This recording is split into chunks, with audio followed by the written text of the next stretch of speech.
Gotta play the path. Alright. Time to get that gear switched over.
Just get a little bit of duration on there.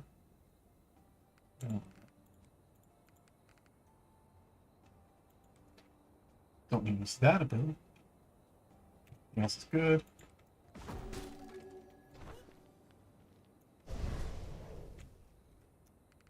Everything else is not good. And okay, I think.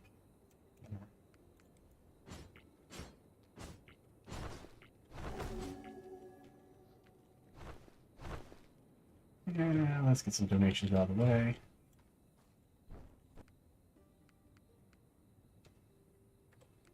Oh. Well, the chat is empty at the very least. Fun of clicking the sell button 300 times. All right.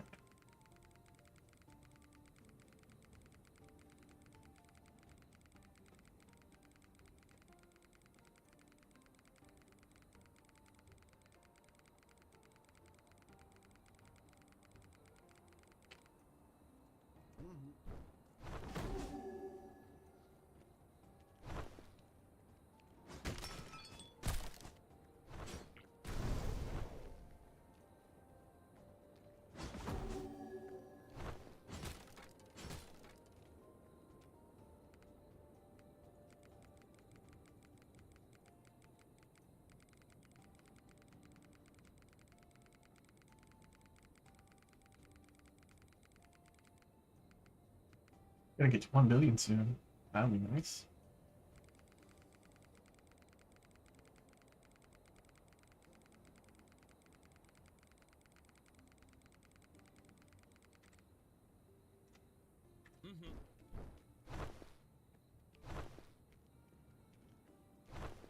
I can get a glass of water for too long. All right.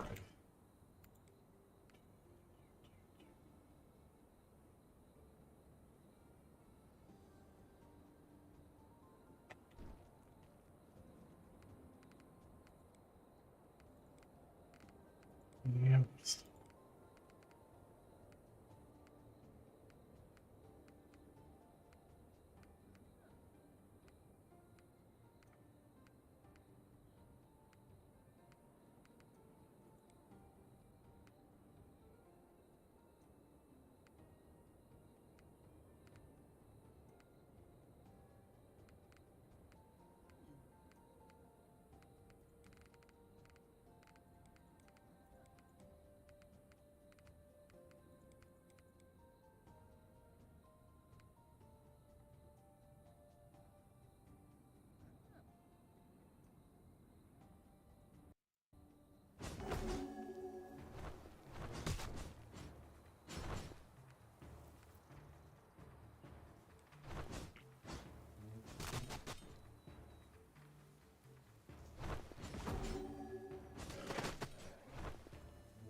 Not just...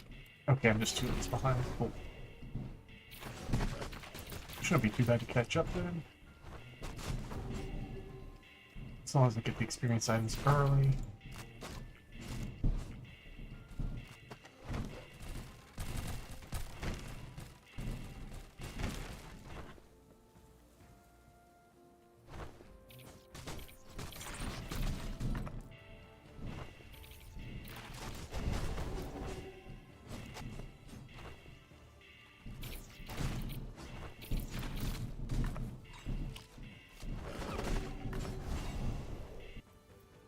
Actually, let me pop in Discord real quick.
Oh, interesting. I have the exploding combo Nova set. I do not have that set very often. At this level of over here, it might actually be pretty good at clearing wisps. I think it was something I was testing out. I might need to test it out on some other characters that struggle on wisps.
It does have clear potential on weaker creatures, so with wisps not having very much health and their issue being that they spawn and you don't want to get close,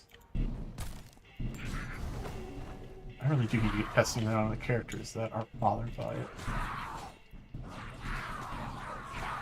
Missing out on the additional 10% move speed is somewhat annoying, but you know, since they've nerfed it, the movement speed twice now, you know, maybe it just is worth checking out the other options.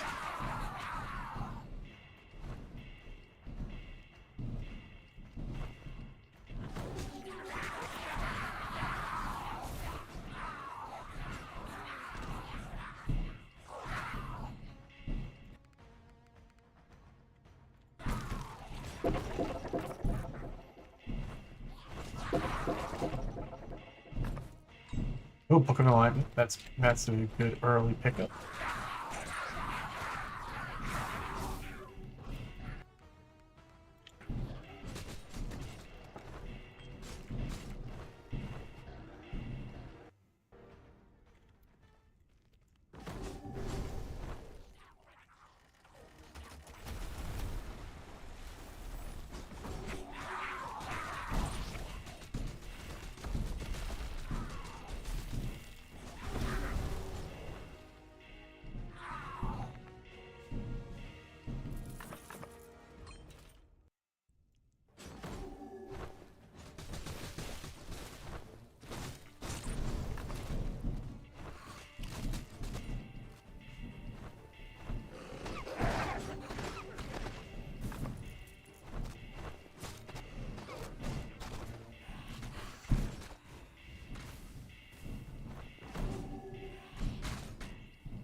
Alright, got all the experience items out of the way.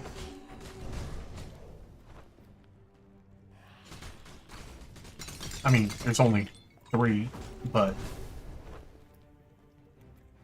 well, 3 that you need. 2 of them are pick 2 out of 3. But you're typically going to get gray and green, uncommon and common. But sometimes, you know, the rare replaces one of those. Don't be thinking about that long.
Fiction Zeal is not going to do too much for me here, but, you know, better than the other options I was getting there.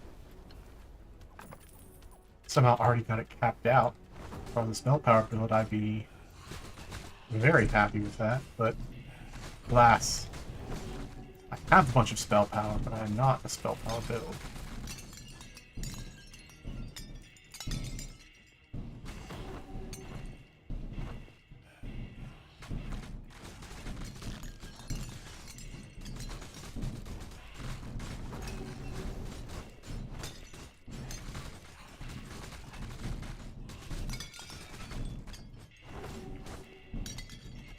That's just equipment. I didn't even need to bother to come down here. Alright.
Hmm.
Trap damage works weird with the Conviction ability.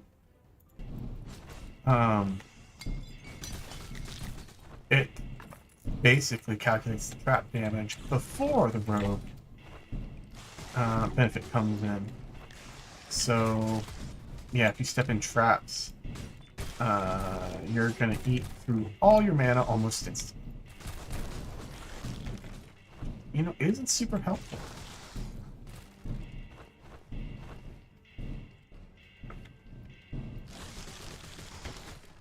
I might suggest that they do an update to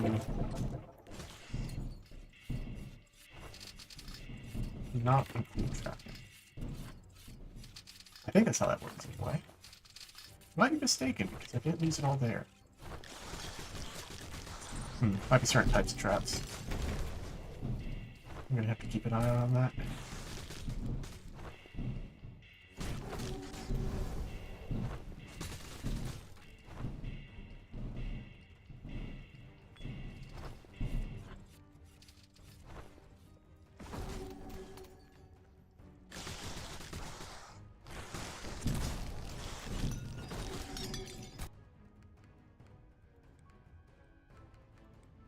Okay, let's jump. Why am I'm not gonna make shadow curse on that.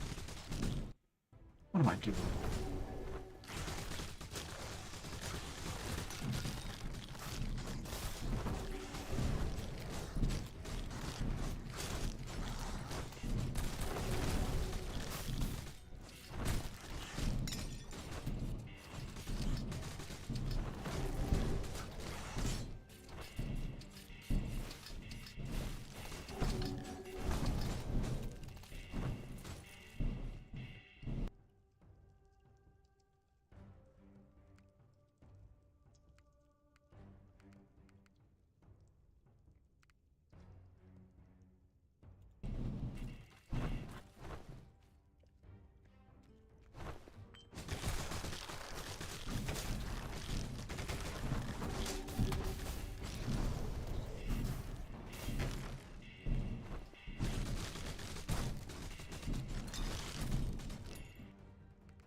Game is a way of giving you items that you just didn't pick up with the Shadow Curse vendor.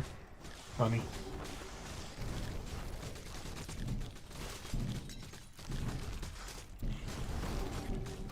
Alright, did I already get the secret here?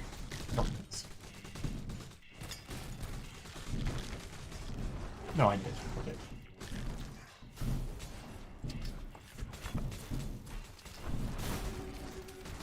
Maybe it's those events. Just like instantly sap all your mana. I'm gonna double check.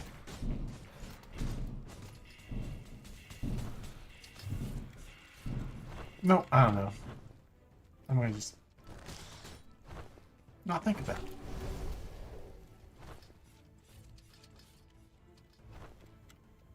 There's something out there that hits you extraordinarily hard that doesn't actually seem to do much damage. Enough to make the Conviction block all of it.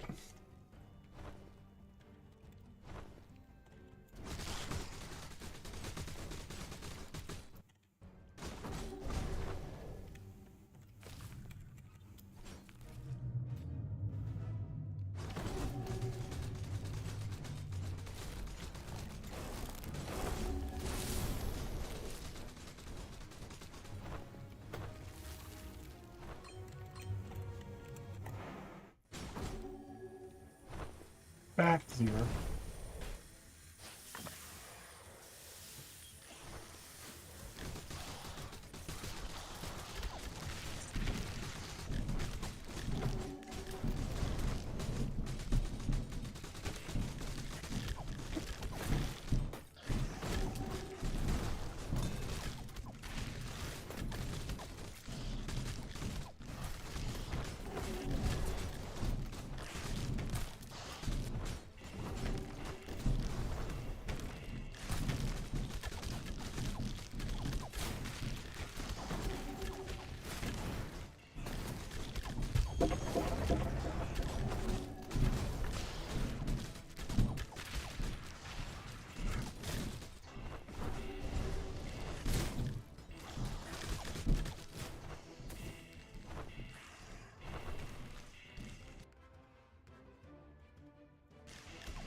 Everyone's this shop.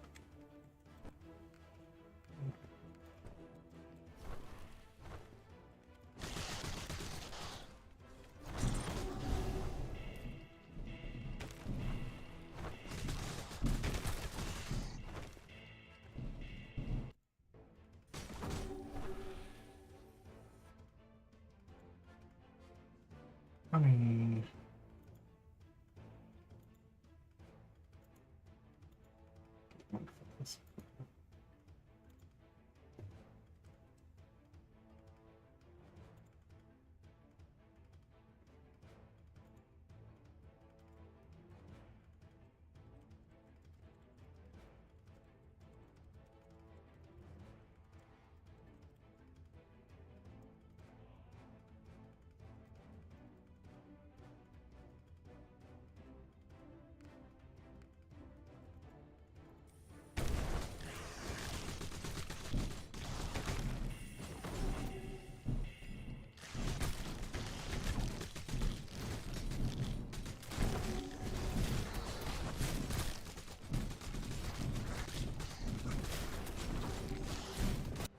they got OBS. Perhaps I can see it before I actually say anything. It says anything.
Small Phoenix feather.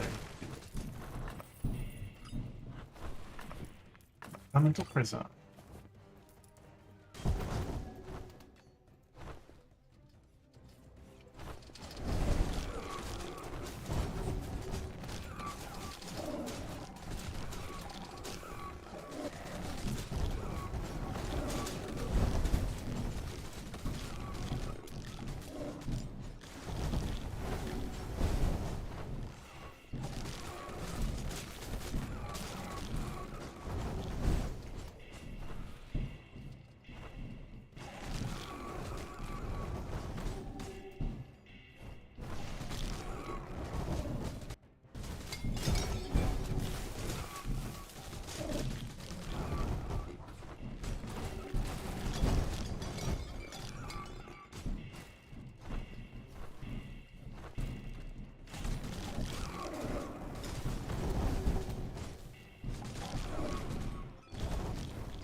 Level capped? Oh. I misunderstood how many levels I needed to go. I was ahead, not behind. Screw these hippies, I'm going home.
Alrighty.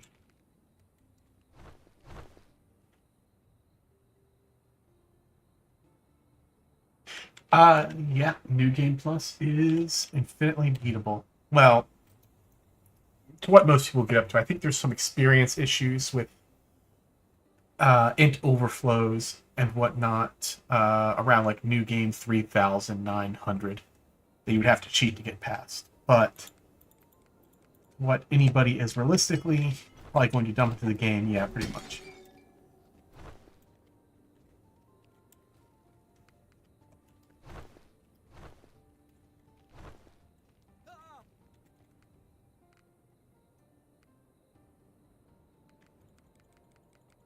Or strength.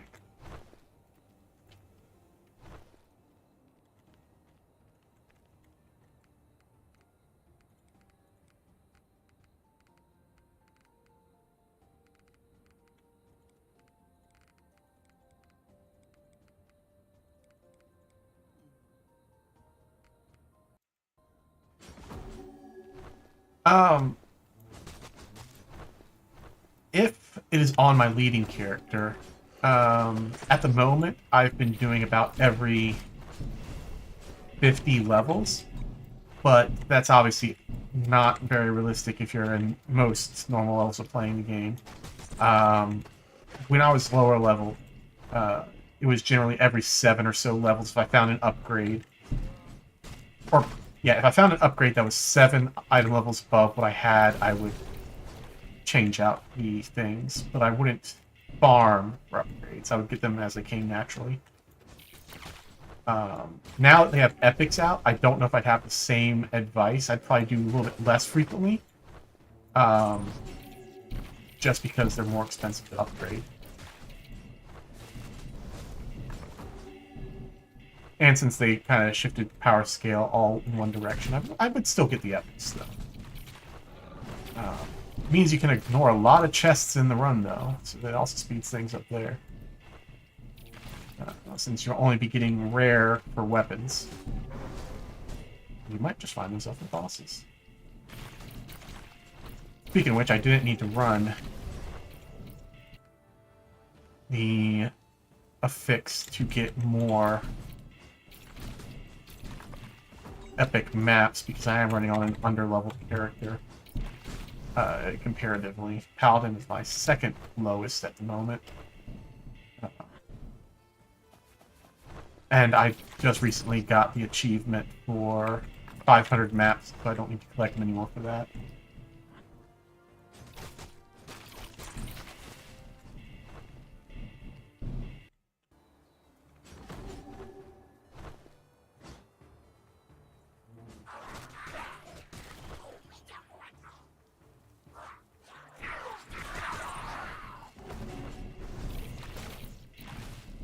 There's nothing like the other is an equipment. Okay. Or trinket. There we go.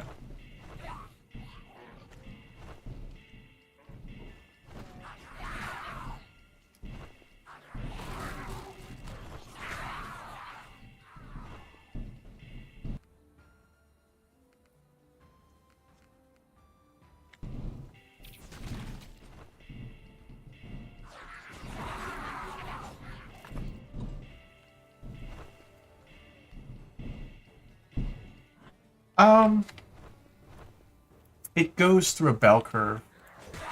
I would say it starts getting hard around like new game 12 through 17, depending on class. And then it starts getting easier somewhere between like new game 30 and 40, depending on the class.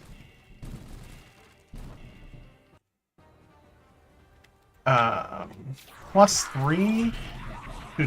Shouldn't be running into too many issues yet, as long as you start finding the enchants that are useful. If you're using a weapon build, you're going to start struggling because they go through a tough time for a bit, with the exception of Marksman Ranger. But if you're doing spells, as long as you can invest your stars efficiently, and have been taking the mana to keep up spell casting, you should be able to be doing reliably good damage.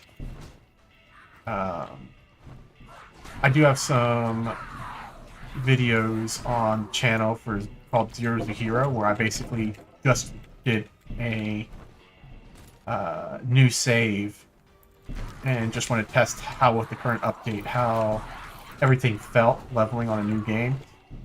And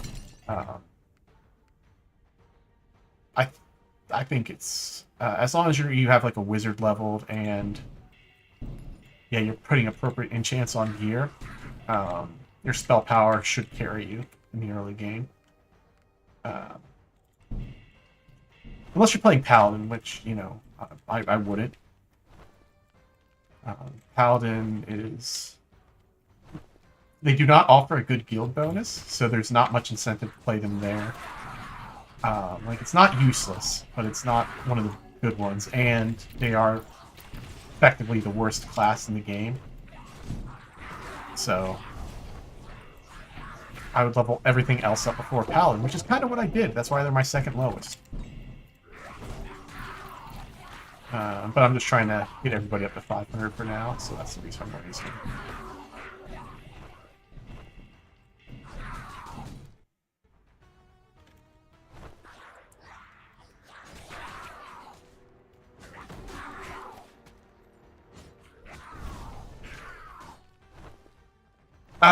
Are you looking for, like, overall, or would you care more about, like, the early game?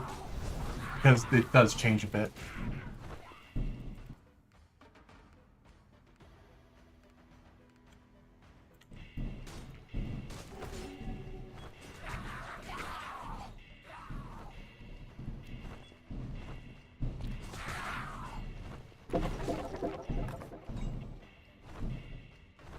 Overall, okay. Yeah, the strongest is very, very clearly the wizard. Transmutation wizard, once you have levels behind it, just effectively makes it so that you fulfill all the requirements you need for all weapons. And then basically have all your stat points to either boost that damage further, or just put a ton into vitality. Then they get haste, which significantly buffs the attack speed that you're running with, and your movement speed. Movement speed by 25%, which I believe is some of the highest movement speed bonus you can get in the game on a class. As well as being able to wear any type of gear that you want. And then, yeah, that just makes it so that once you have the levels behind it, it just sails ahead. And then they have the nerve to give them the plus 100% additional experience. And as you get high level, experience becomes an annoying thing to grab. So they're the most convenient to level, and the strongest class, and the fastest class. So yeah, transmutation gets that nasty #1 award. After that, probably Berserker Warrior. Just because they get a ridiculous amount of diminishing or damage reduction, which, along with an increased health pool size and a ton of buffs to melee weapon damage, makes them incredibly effective at running through content. After that, probably the Marksman Ranger, because of all the benefits that they get with the short bow. I prefer to use a two-handed axe for most of my builds. It's a little bit less safe than a short bow, but the AoE clear speed is higher. So I like that, and a lot of classes have melee damage benefits. So I don't get all of that with the Marksman Ranger because you're kind of pigeonholed into a bow build. But the short bow is an incredibly effective weapon, and they just innately get a ton of buffs to it. After Marksman Ranger, it would probably be Warlock. Warlock gets a ton of healing. They don't get much damage benefit for weapon builds. Which is kind of what the end game gets pigeonholed into. But they have enough additional health and healing that they can sort of ride the wave on that. After that, probably Rogue. They get a lot of attacks due to slice and dice, but their defenses really struggle because they are an evasion type build. And evasion, going back to a long and storied history in MMOs, is just not as good as damage reduction for the vast majority of cases, especially when it's a one-for-one. Like 1% of evasion is not as good as 1% damage reduction. You'd rather consistently take less than take nothing 1% of the time.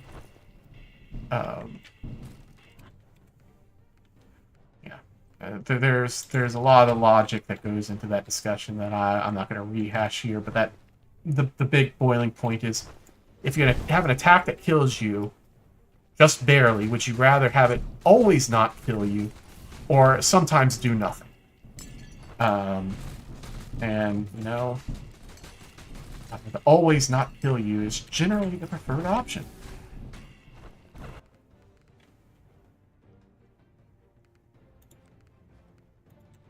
And obviously, once you start getting to ratios like, oh, is 90% evasion better than 10% damage reduction? Yeah, things change, but when it's 1-for-1, it's pretty clear math.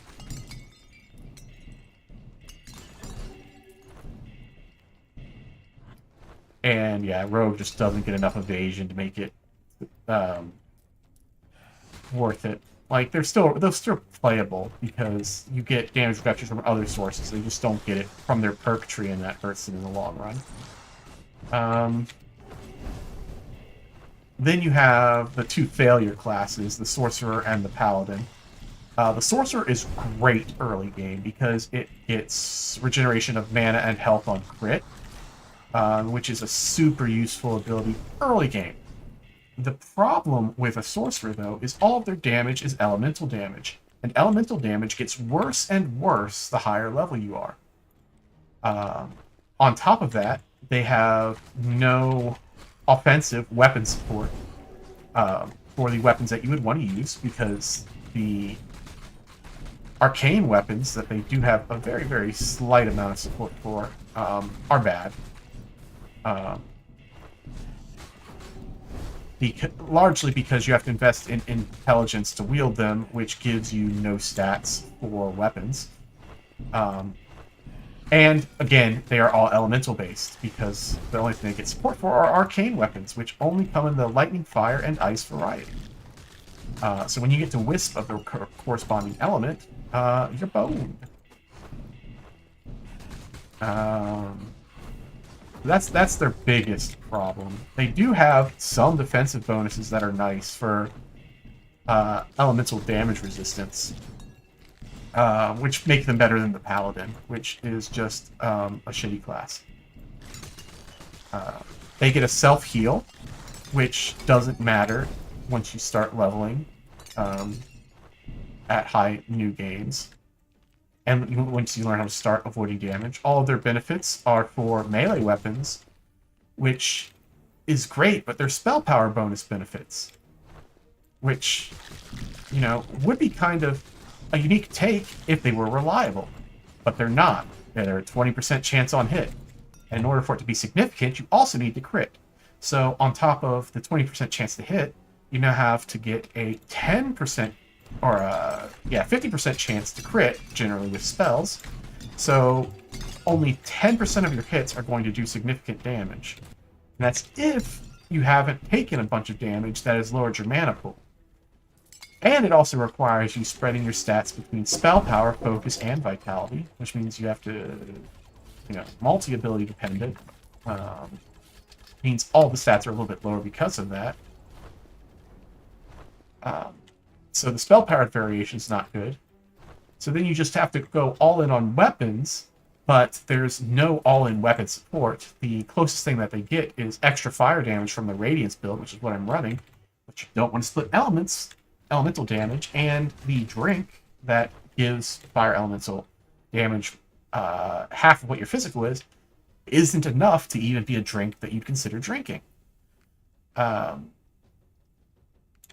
So, yeah, Paladin gets shit on. frankly. Which again is why it's one of the last classes I'm playing. It's not my lowest, because my lowest is Sorcerer, because I have no reason to get the guild bonus for mana per second. Because in-game has made all of my builds into weapon builds. So that's my tier list. Sorcerer in the early games, obviously much higher in that list. And Rogue is much higher as well when it is a spell-based build, because the Poison Fan of Knives is one of the best spell-based builds. It just doesn't translate into having good weapon support when the game transitions into weapons. Like, it's funny, Slice and Dice is better on a spell-based build than it is... can mana be depleted at my level? There's some quirks. If you're talking about, like, Conviction, there are some quirks with traps that can lower it, and I still take a lot of damage from Wisps and Quartz Archers. So if I was running the Conviction build, it would still be, yeah. But from spells, if I took Spell Mastery, yes. Because Spell Mastery, the resource cost increases faster than you gain mana. If you take it for more than two or more things. So if you take it all spell and the element of the spell,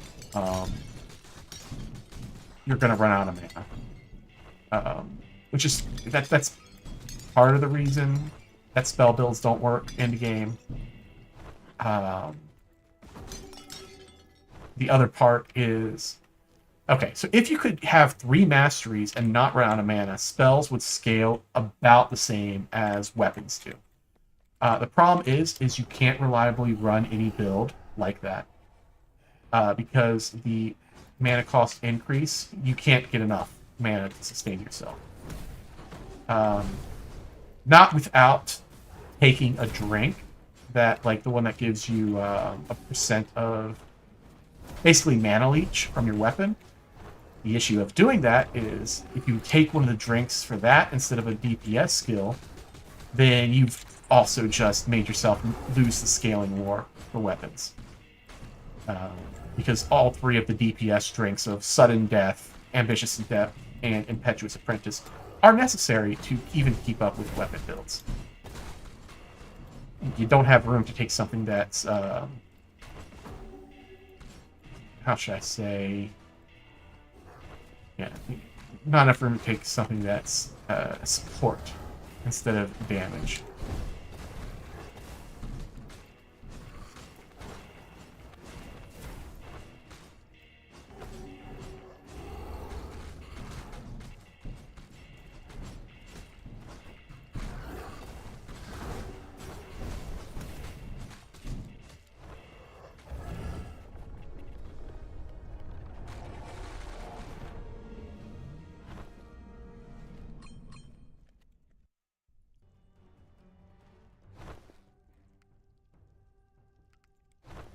Yeah, the Shield of Fate, that's the one that will eat through your mana sometimes if you hit the trap wrong. Still haven't figured out exactly what caused it, but I'm pretty sure it's because it does trap damage before factoring in the rogue's reduction. My wizard, and I don't remember what that is. It's something around 160.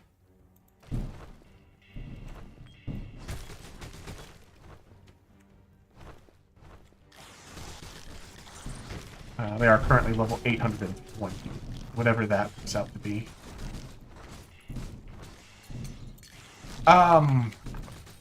As stat sticks for spell-based builds, before they go the way of the dodo, sure. For damage, yeah, you saw I just lost all my mana right there when that ever hit me.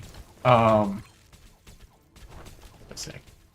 Yeah, for spell-based builds, want to have a wand and either a spellbook and shield when you're running for stat sticks. But for weapon-wise, the amount of damage that you can output with either a short bow or axe or God forbid, dual dagger. I hate the weapon, but some people love it.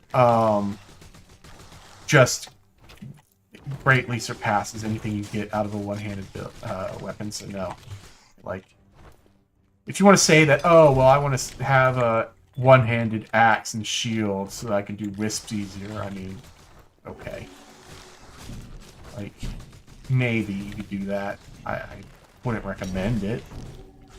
But again, I wouldn't recommend fighting wisps at all if you can avoid it.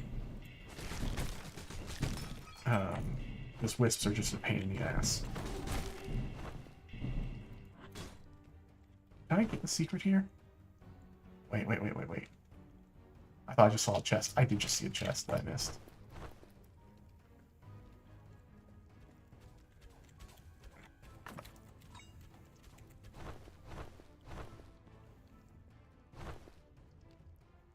And I don't see the secret. Okay.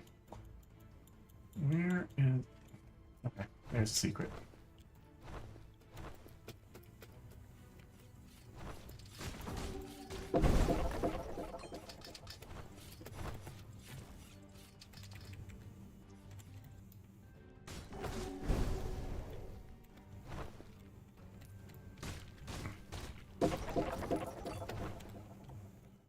Like, I could probably get by skipping these secrets and be just fine, but, you know, you never know which one's going to have the phoenix feather in it. That just makes the rest of the run a trivial joke. Like, this is...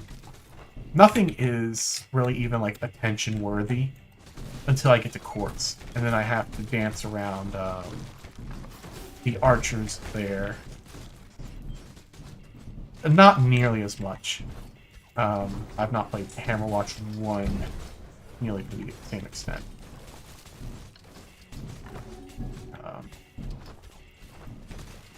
Like, I theory crafted some stuff, but I think, like, my highest character on that got to, like, New Game 9 or something, which I know is, like, still the intro game. It's largely for that one. It was because I got into Hammerwatch 1, and a bunch of friends were like, oh, let's all play this game together.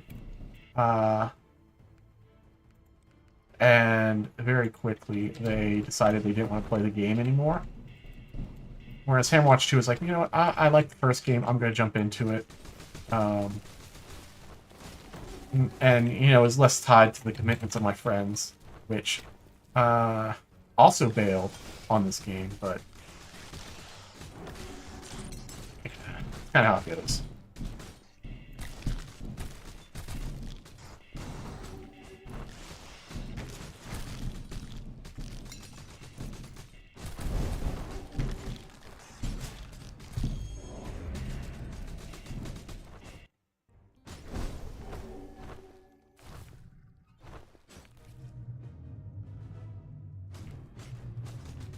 Definitely the hardest boss in the game right here.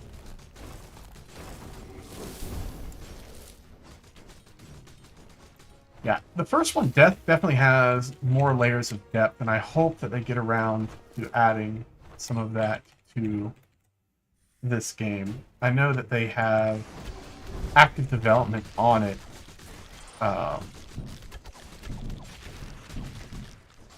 But I know they're still working out the kinks of the development cycle with the new Team 17 and all that. So hopefully we get that roadmap soon.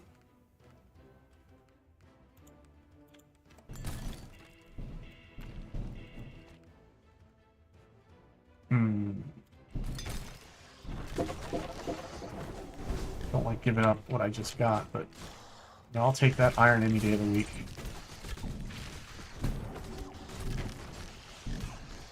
Yeah, I like the first expansion. I did not care for the Moon Palace or whatever.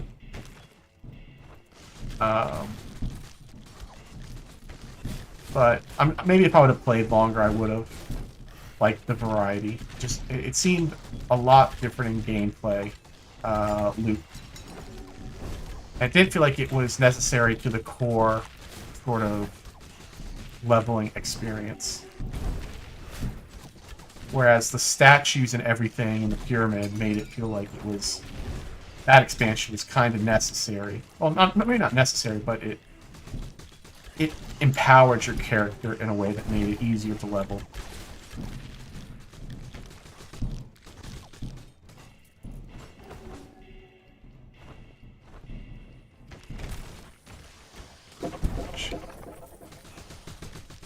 You know what they say about power creep and all that, but power creep sells.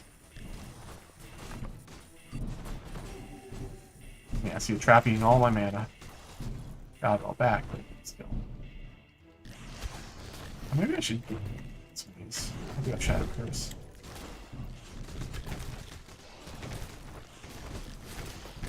Now, very early game, Shadow Curse is a significant buff if you can get one of the trinkets, like, or if you can get the Pickled Eye specifically for a spell power build, or any of the two Twisted Knife or Withered Hand or whatever it's called for the weapon builds.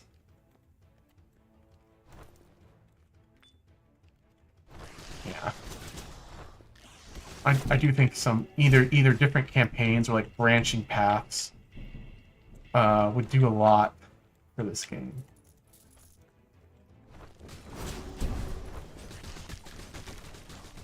But I don't imagine that would come without a DLC. Not that I'm too heavily pressed for. Like, I'd probably get a DLC if they released it. Assuming I felt like I got it had value's worth. Like if it was one character, like no.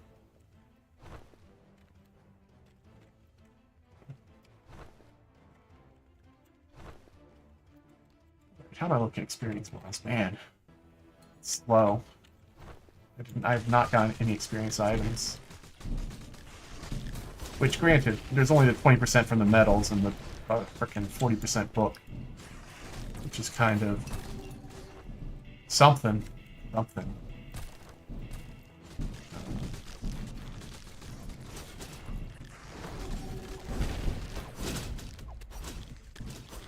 So my experience is definitely going slow. Means I have to kill more guys, which makes my run slow, which makes me start getting pissy and complaining about experience. How only the wizard gets the freaking 100% extra experience. Big fisted wizard.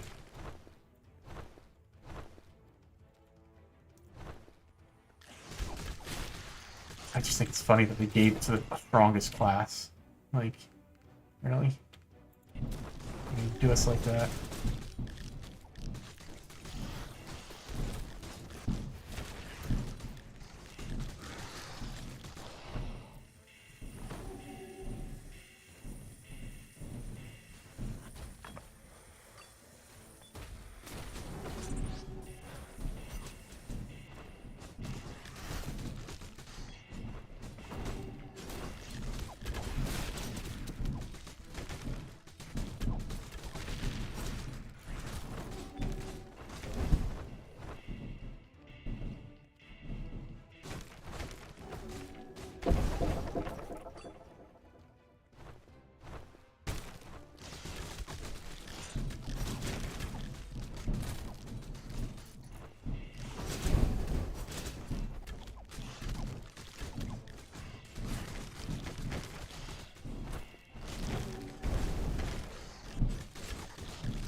Alright, peace. Have a good night's sleep. Yup. Hopefully I don't need luck, but we'll see.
Yeah, it kind of feels like when I'm playing Paladin, I'm not really playing a Paladin. I'm playing a battle axe that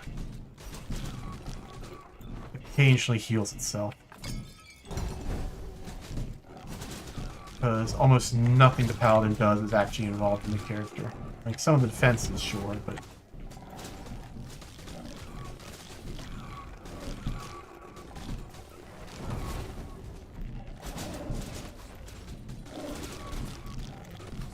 nothing about it feels Paladin-y.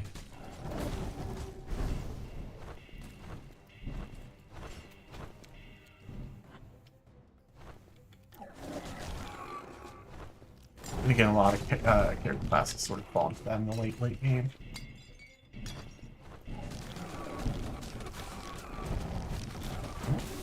That fits my health a little bit more than I wanted.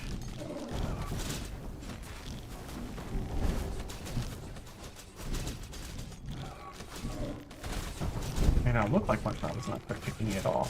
Alright.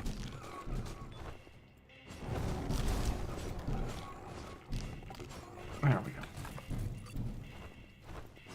Wait, is that 2 pieces? 2 pieces. Alright, I'm finally getting some experience bonus. It's not much, but it is mine.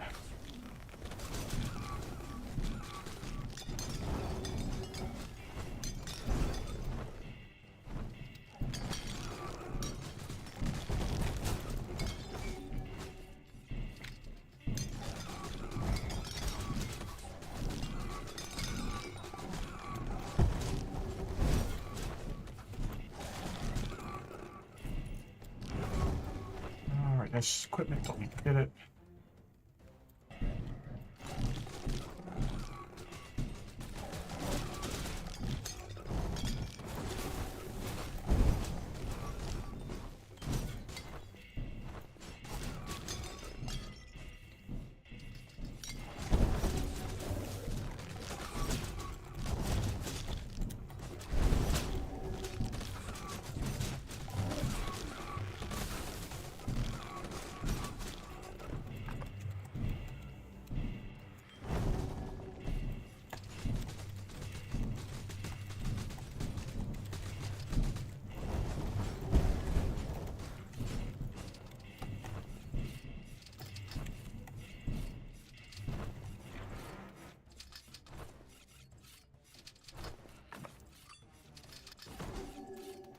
Oh good, my mic's not picking up my dehumidifier. I was like, oh man, that's kind of loud, but I don't have to thankfully hear that in the background.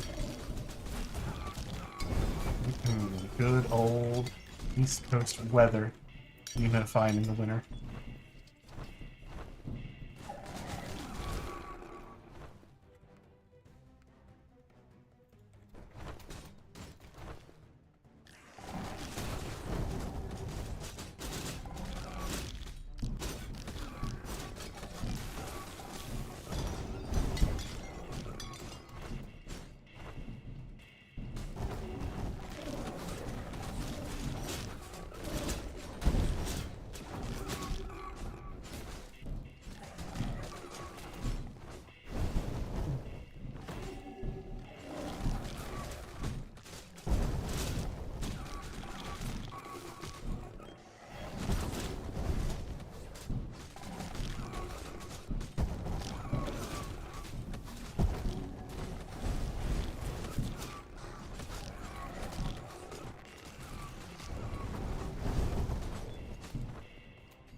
Alright.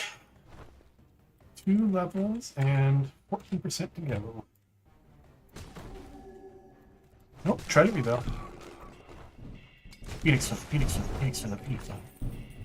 Hey, Scroll of Hellfire. Health also Phoenix Service. Much less fair.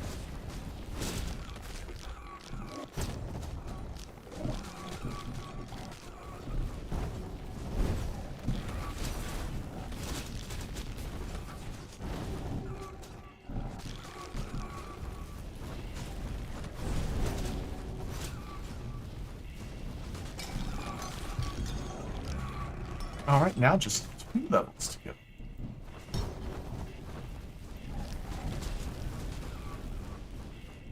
Don't need that equipment.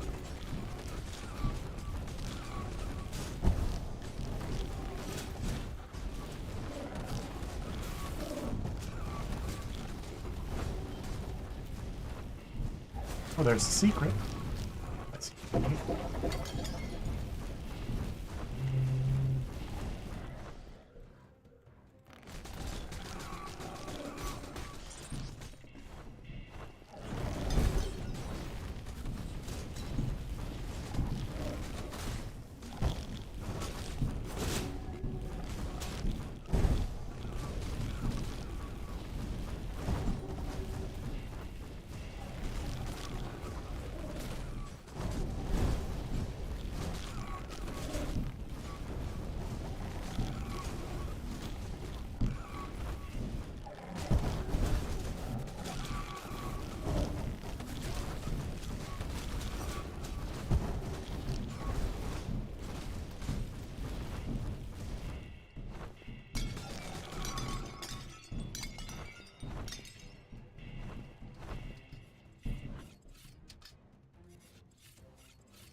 Alright, let's go clear up the ballroom now.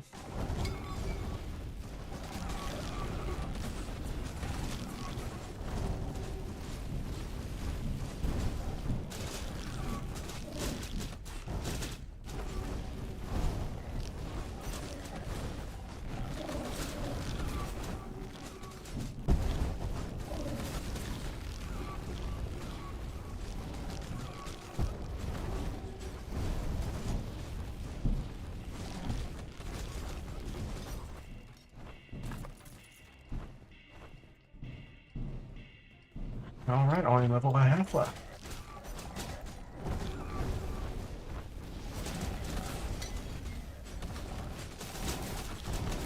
Ooh. That was way closer than I would like.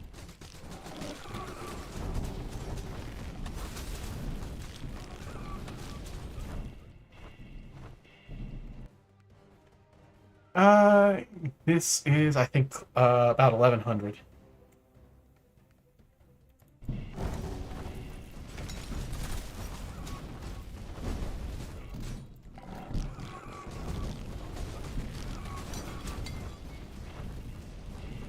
There was actually a button for that.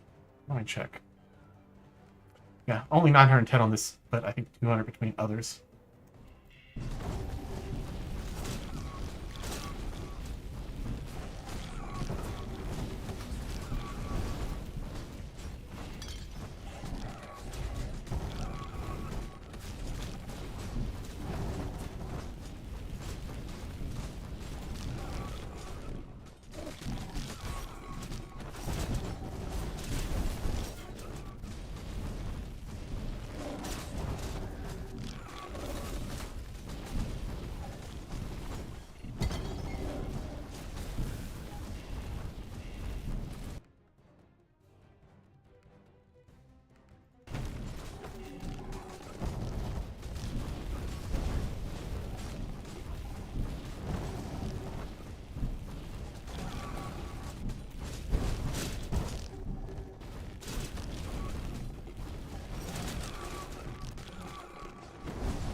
Oh yeah, gameplay definitely can feel repetitive. I think that how I would explain this is I play this game a bit like a cookie clicker after it's gotten to this point where it's something I could just do to turn my brain off and relax. I don't really have to think too hard about it.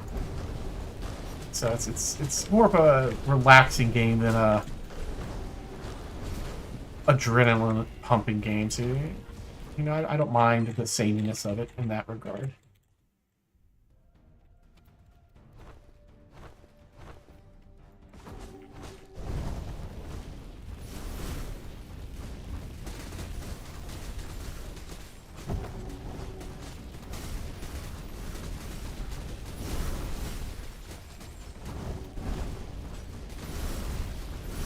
Yeah, I definitely hear you. And I've had to take breaks away from it. Like, so this is not something I play every day.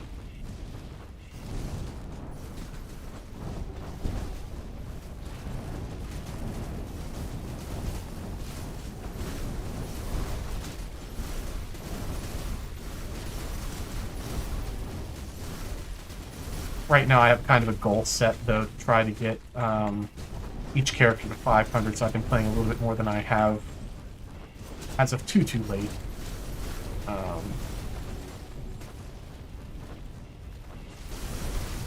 Which, no real reason for that, just like, oh, number go up and 500 look good.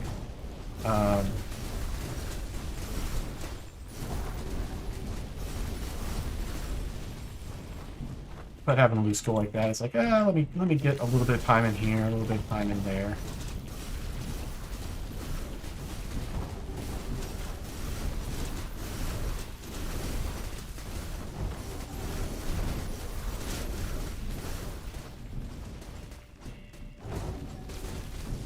Yeah, there's not actually a max level.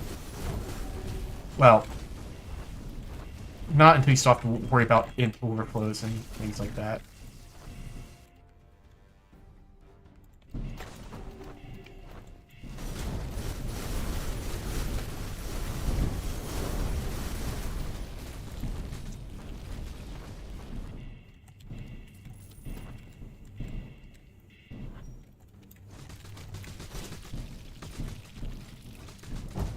Yeah, I mean, that's fair. Like, you've pretty much you've experienced the core gameplay loop at that point.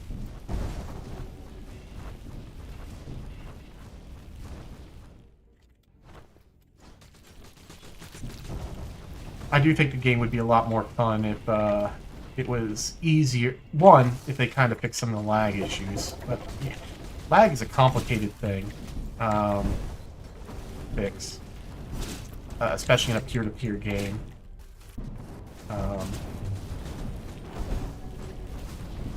And none of the Heroes of Hammerwatch games have really solved that problem.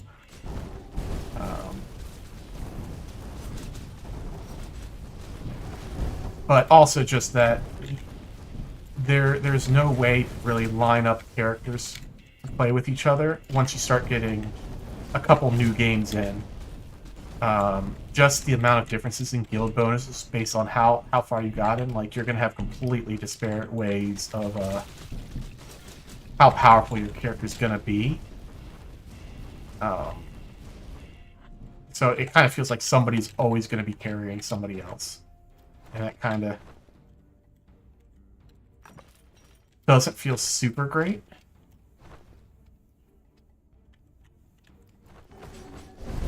But again, that's another hard problem to solve. But, you know, if the multiplayer was better, obviously, then the game would be better. Like a no-duh kind of statement there.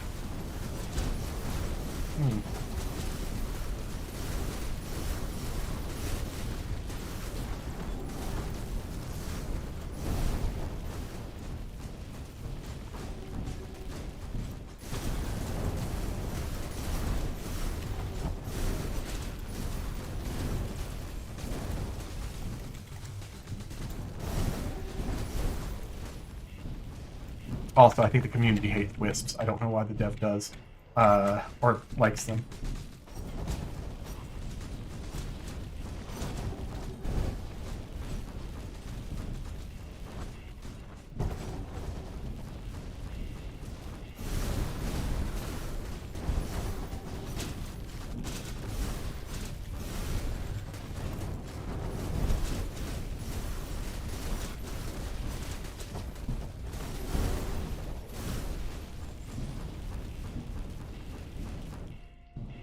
Yeah. I do think having, like, branching and converging parts, or even just being longer. Well, I don't know about longer, because I feel like the runs and the catch-up on the runs right now... Yeah, but having more pieces. Yes, yeah, I agree.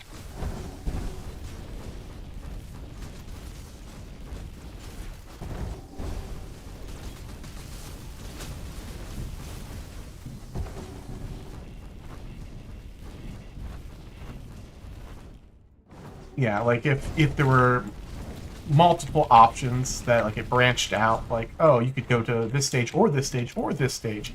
Not even necessarily by choice, just could even be by RNG. So you're not seeing the same loop. Would do a lot to add variety. But adding levels isn't trivial. Like, it's not the hardest thing to do. I definitely think it would increase the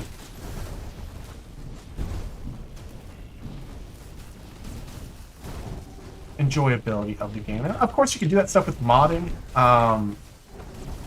relying on the goodwill of the community. I appreciate the modding support. It's just not something I've.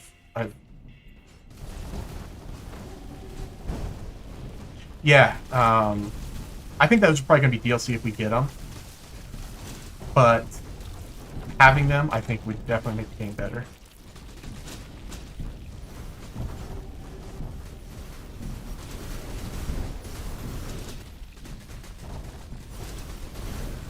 I think their immediate goal, though, is probably going to be focusing on getting the epic weapons out. I know the community was kind of like, oh, we're only getting everything except weapons as epics. What's up with that? And then they'll probably focus on balancing some things. That's my guess, though. I have no actual insight on what Mira and them are going to do.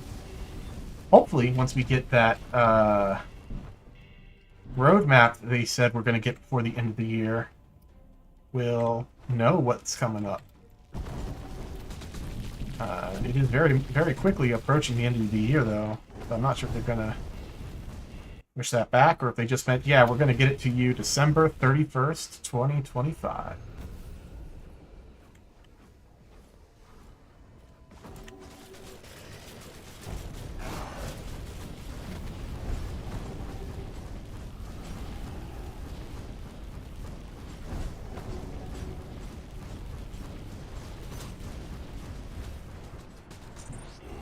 But I think there is like a big structural change on like how they're planning updates with Team 17 now. I'm sure there's a lot of bureaucracy and pencil pushing stuff going on behind the scenes that none of us are privy to.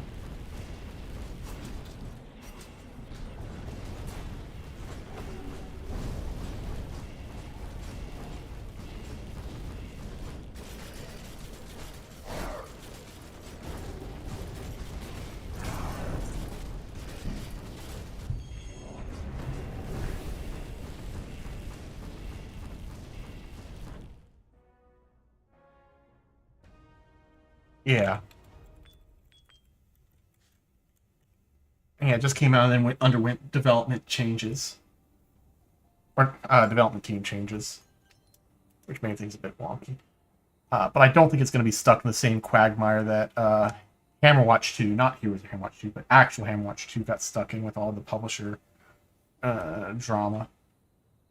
I don't imagine we're going to get a repeat of that.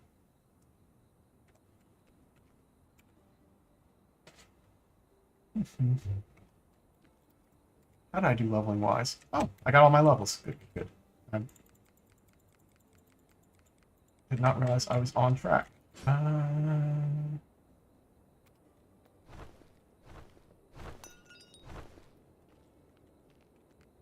going to put my points into strength, and then I'm going to step away, but I'll be right back.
Yeah, I hope you get a good night's sleep, though.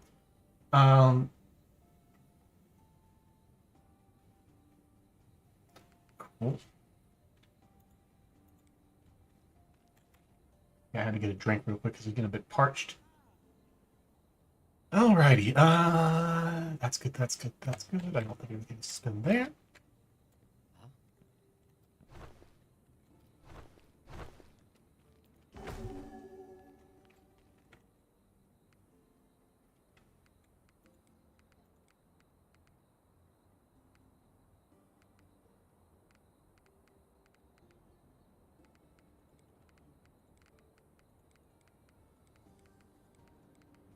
Don't need to spend it on Chart Chaser. Alright.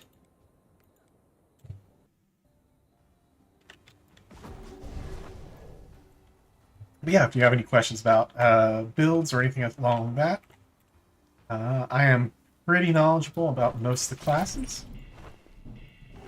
So I can help out there. If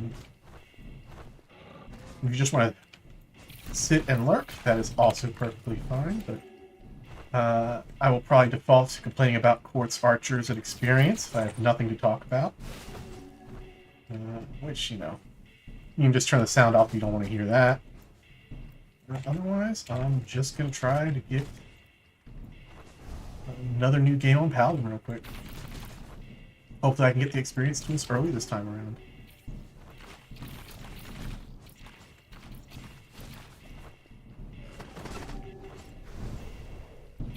I'll probably be going to bed after this run, unless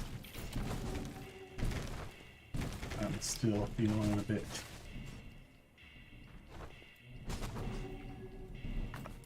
restless when that comes around, but Paladin has a good way of putting me to sleep, so I don't imagine that's going to be a problem.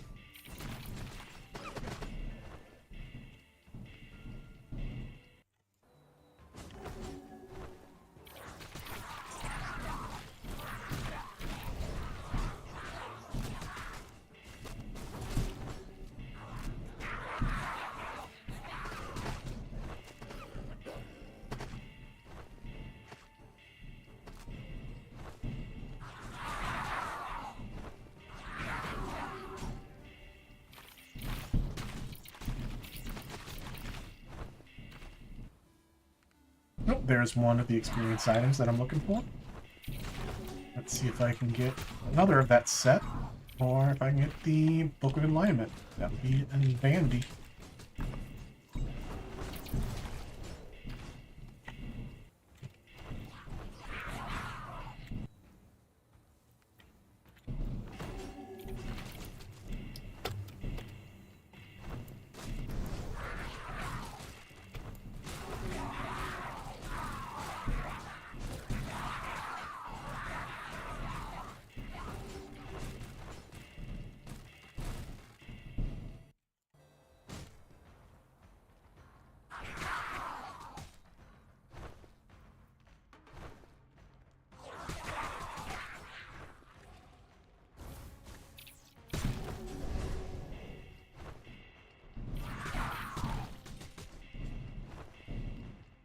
Howdy, lurker.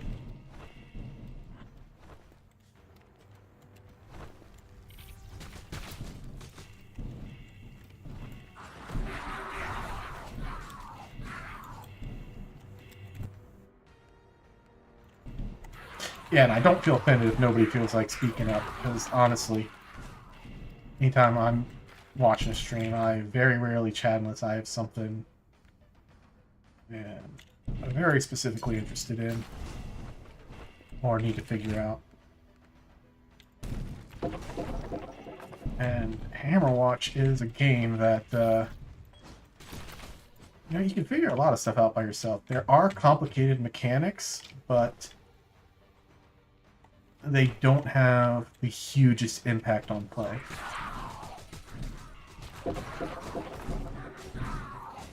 As long as you remember the core concept of, like, get spell things to make spells better, and get weapon things to make weapons better, but only do one or the other, you know, you're generally gonna be pretty fine.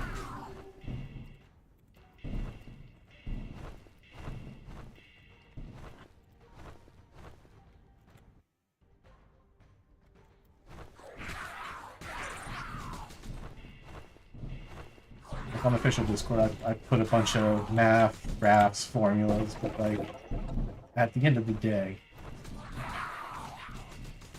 you know, that's just eking out a small difference that, you know, you could probably honestly cover more than anything with just being better at controlling your character than just caring about the numbers.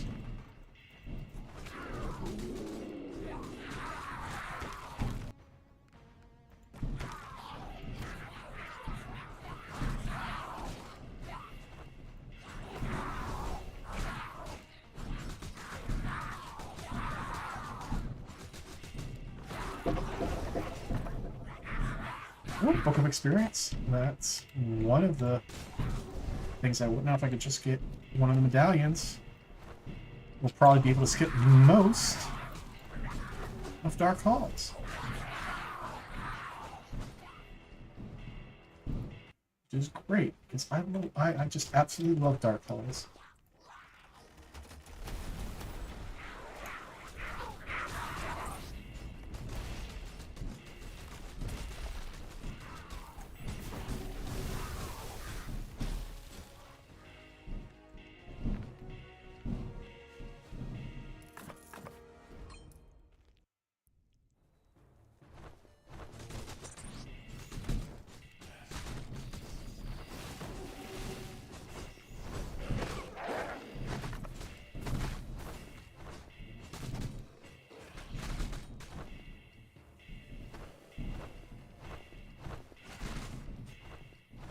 Oh, I have the sprinting totem. I need to be using that a bit more. Or monument. Monolith? That's what I call it, monolith.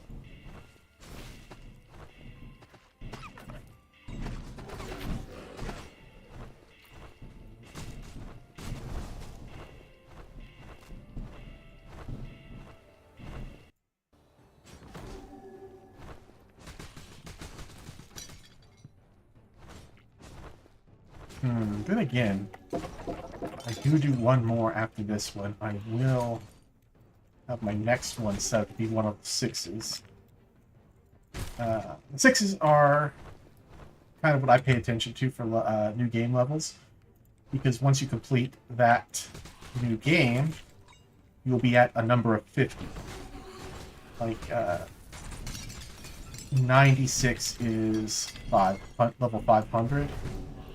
86 is 450, 76 is 400. So they're just nice, convenient numbers to stop them. And when I record runs, because I don't think recording every single new game run is particularly helpful for people, though, now that I'm streaming when I'm running, just to have something else to do, I guess a lot more of them are just going to be passively recorded. But I've just been posting the 10s for like oh, here's what the gear looks like at these levels, and here's what it looks like stat-wise,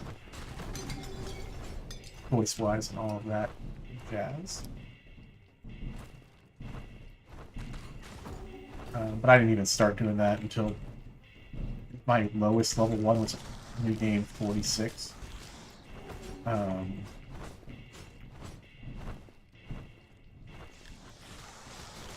I think it's like 200 or 250. Let's see. Odd numbers are hundreds, so I guess that'd be 250.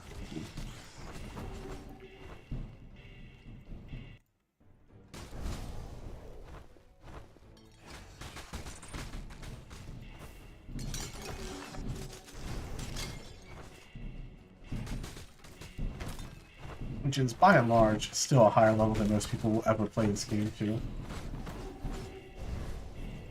Like, I think they had some developer statistics where it's like less than 0.1% of players will ever have a character that's level 100.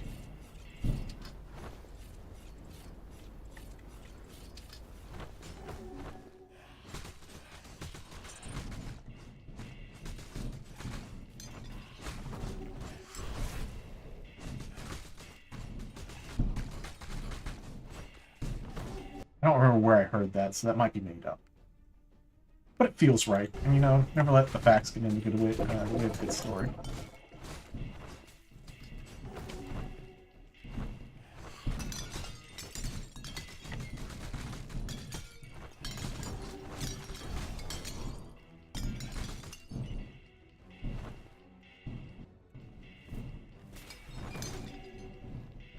Oh, the exit's right there, man. I remember that.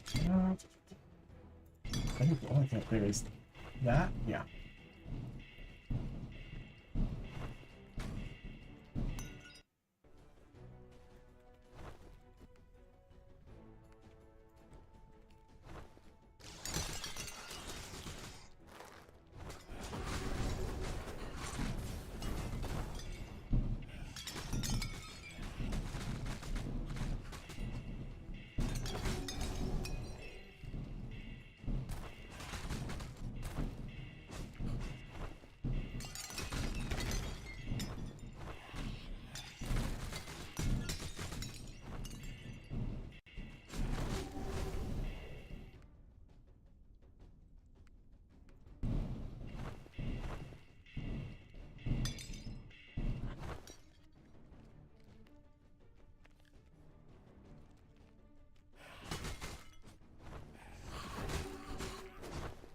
And I'm really glad that they added a bunch of humans for the Bandit Epic map, because I'll tell you what, having humans only appear in the crypts, pretty much, in the temple, made getting that human kill, the murderer achievement, take forever. I know I cheesed it by setting up my character AFK, just spamming particular AoE spell on myself, and then just did the Shadowface boss fight and just stayed in a corner and let all the ads just run into me for like, it was something stupid like 20 hours.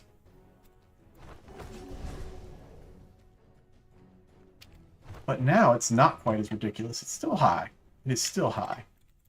But it is not nearly as impossible to get the frickin' human, the murderer achievement.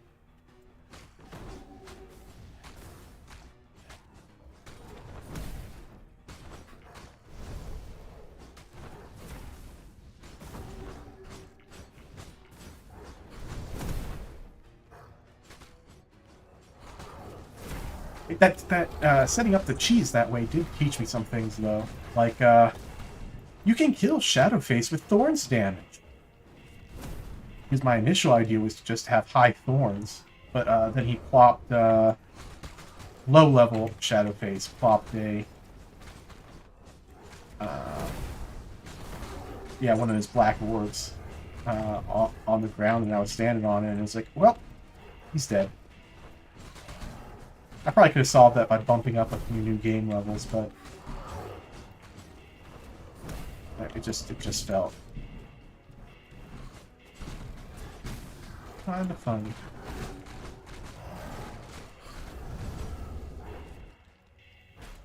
If Thorns was reliable damage and I could kill him that way, by God, I would be doing it to make this fight shorter.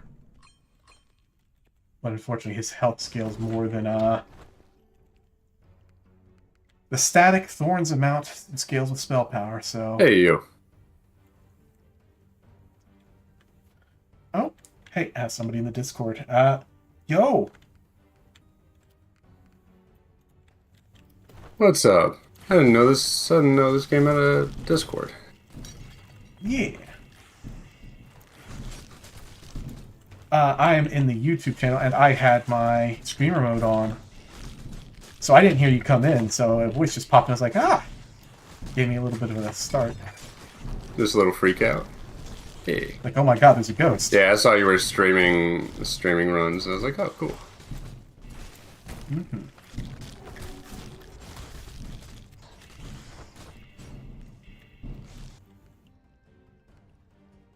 Yeah, I only just found out there was a second game. Or I guess third. Fourth. Yeah, I'd only played Hammerwatch and Heroes of Hammerwatch. Yeah, and there's a Hammerwatch 2 and a Heroes 2. What? How did I miss 2? I played Hammerwatch so much.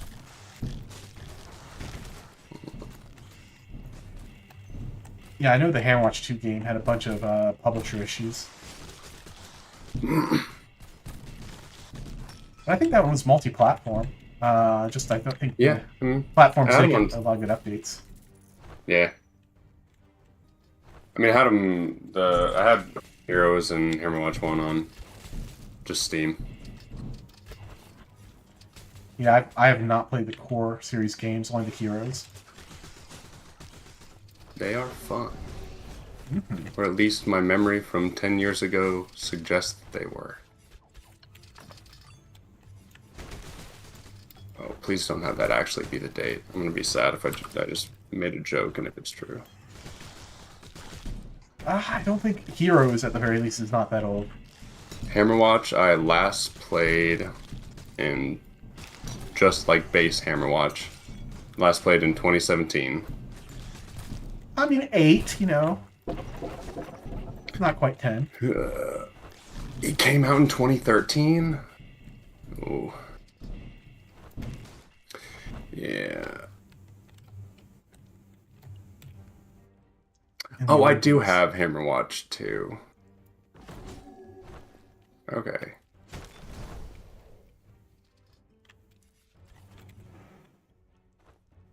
But yeah, last time I played Heroes of Hammerwatch was still, it's been years since I played any of them. So I had not kept up. I did not know there was a new one. Very excited.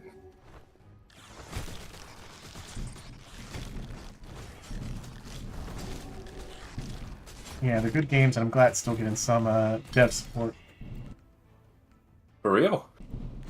I mean, I knew at least for Hammerwatch 1 and 2, the modding community for it was huge. Yeah, there's a decent modding community for Heroes 2. I don't think as big as Heroes 1, but...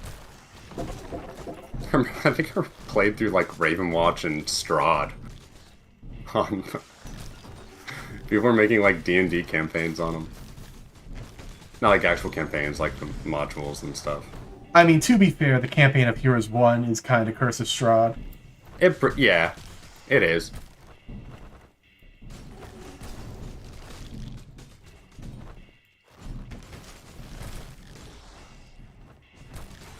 Then a little bit of Icefire Peaks after that. Out of your White Dragon.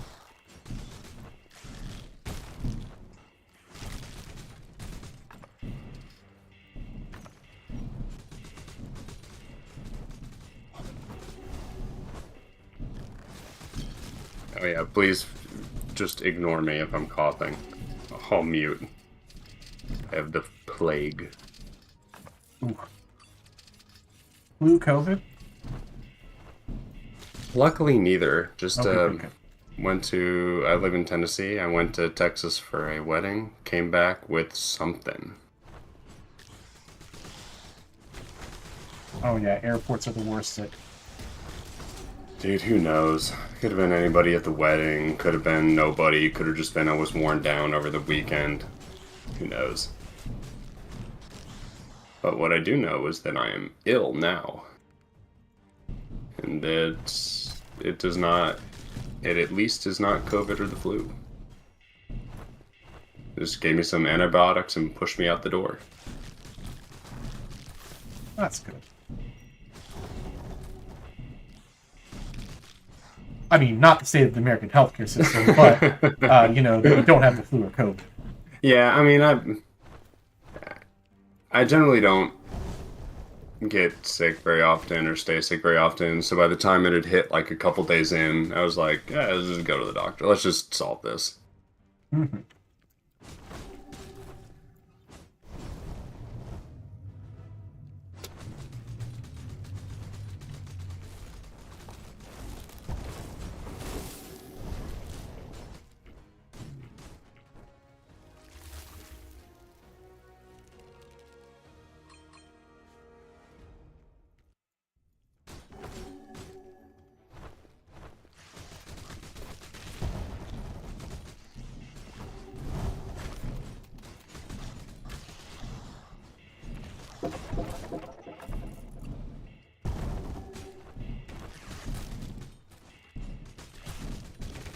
Oh, I missed this.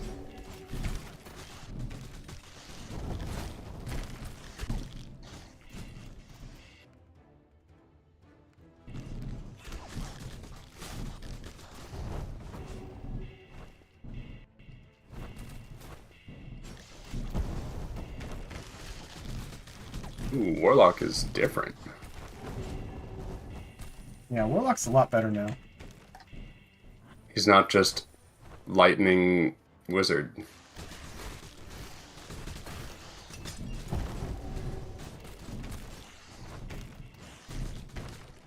Do be aware. Oh, I see. That's on wands now. Okay.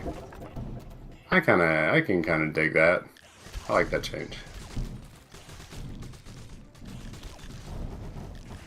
A bit more unique than just a variation of like a sorcerer, and they put his M1 or just like basic attack just on wands now.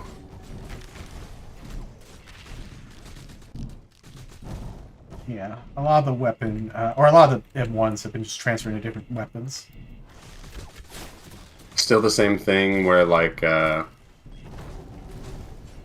leveling up the various characters give you various attributes to your total like character stats. Yeah, except now it's tied directly to the level instead of the new game. Oh, okay. So instead of MG plus it or like +1 or +8, now it's the actual level of the character for like And then your cap mana goes regen up. or something. Yeah, and then your cap goes up based off of your level. Or new game level. Cap. Yeah, the cap just for that specific character. Yep. Okay. And I wish it was Okay, I just in dig that. general. Yeah. Luckily, this is all still fresh for me, so I'm like, cool. It incentivizes you to play, or incentivizes me to play the characters I normally wouldn't play. I'm sure once I've played this game for many hours, I will feel that way less so.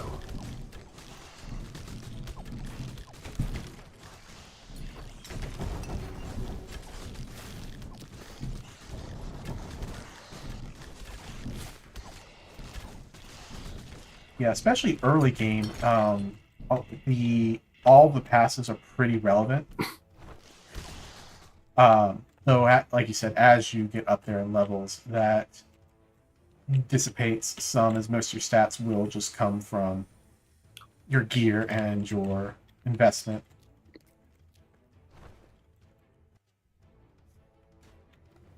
How hard does a stat like do stats taper off?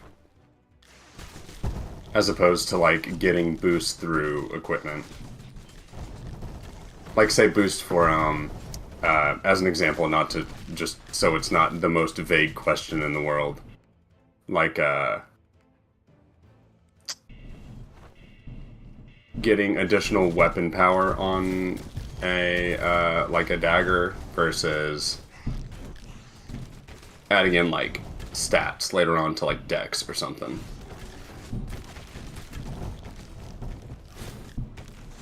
Yeah, so the stat you cannot. First of all, you can't get weapon power from stat. You can get spell power, but not weapon power. But weapon you power can is just a base. Okay. Yeah. Well, you get it on weapons and you get it on cloaks. Okay. And you get it from leveling rangers. Sure. That's not necessarily what I would have expected rangers to be, but they gotta have something.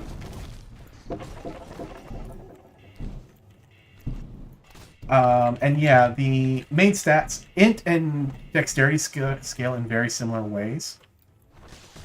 In that they both increase crit chance and crit damage for weapons and spells respectively. Makes sense.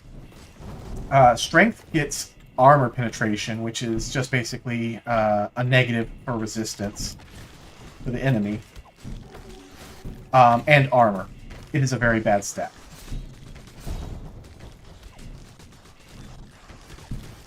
Are there any like soft cap Like numbers? Yes. There's actually hard cap numbers, too. Good to know, but like... So, the armor penetration on strength hard caps at 50%. And the armor has no cap. It is just a straight linear, one strength is one armor. But every new game also gives you minus 120 armor. Gotcha. So helpful to a point. Yeah, so strength falls off very hard. Like, you can't... It is possible to outscale the new game loss of armor. Nobody is going to gear themselves that way. Yeah, that feels wild.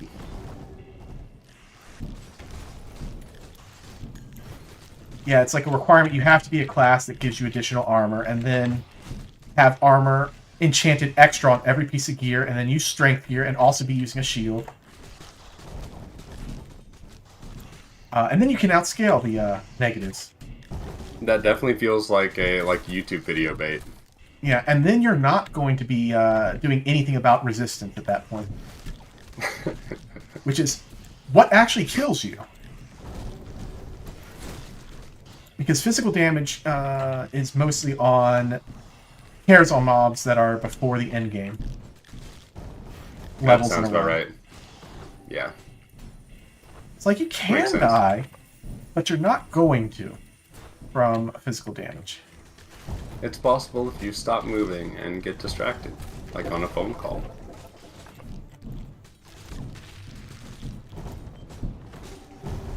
Yeah, and the way that you can get resistance is by leveling a warlock. And that's it. There are enchantments that you can put on the gear, but they are so poorly statted, no one ever would. Yeah.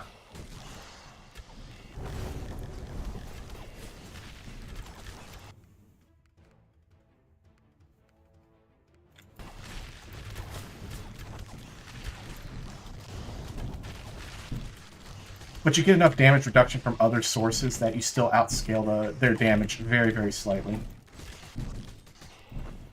Good to know.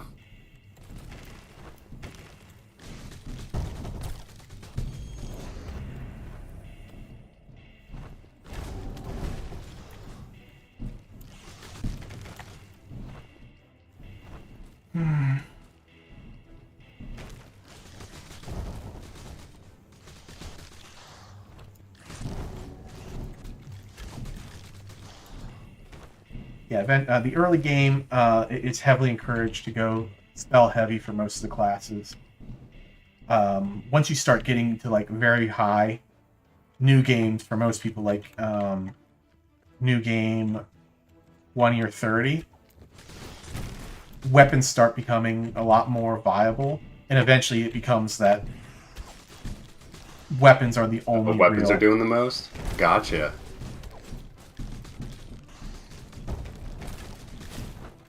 Which is beyond the level most players will get to. But I can hyperfixate with the best of them, surely.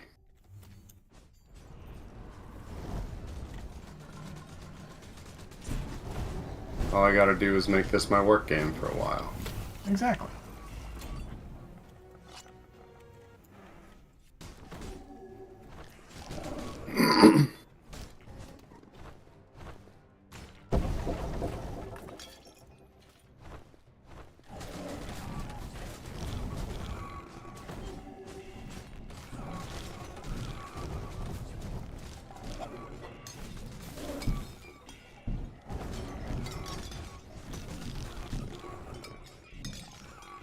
And once you get to that point, you just got to pick your favorite weapon between short bow, dual daggers, and axe, and then smack talk the rest. Well, that was always going to be a part of the plan. I mean, how can I feel good about myself if I'm not telling someone else that I'm better? Exactly.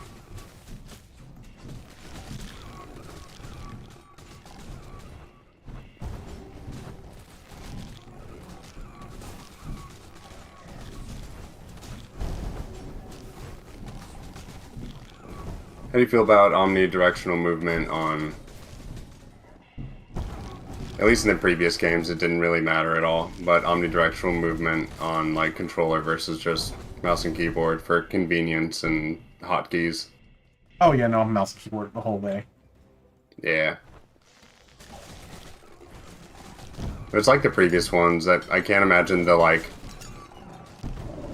If you're in such a tight spot that you need omnidirectional anything to get out of it, there was probably a way to avoid that beforehand.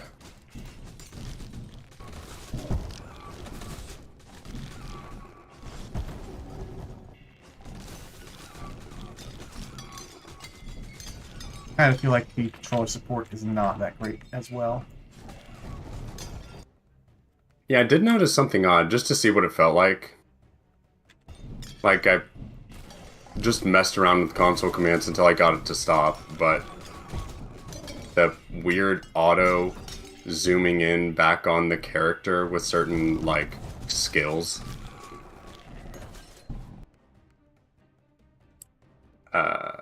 What? Fireball. Just with a sorcerer.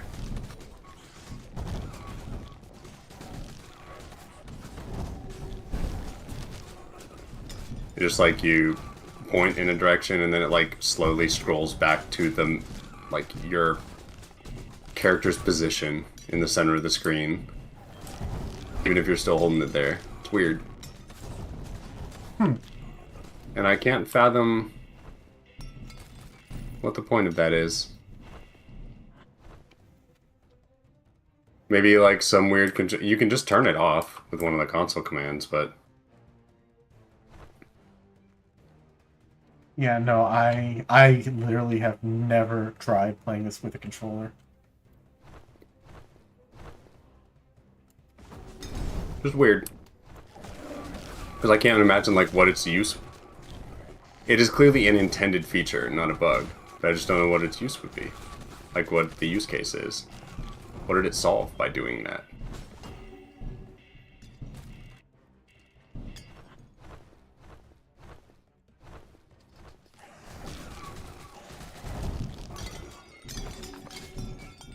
You know, I would be careful where you draw the line between bug and feature when it comes to anything that has to do with the controller.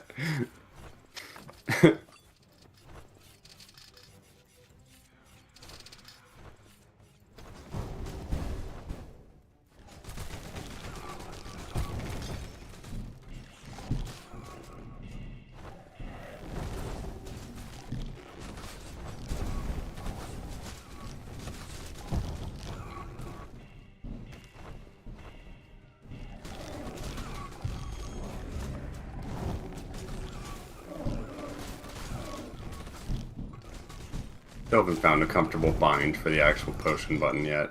I don't like R. I use Q.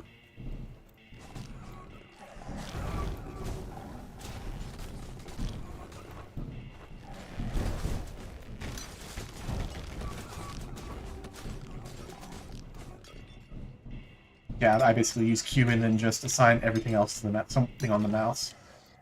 Yeah. I definitely did all the same things with, like, all the skills and attacks immediately.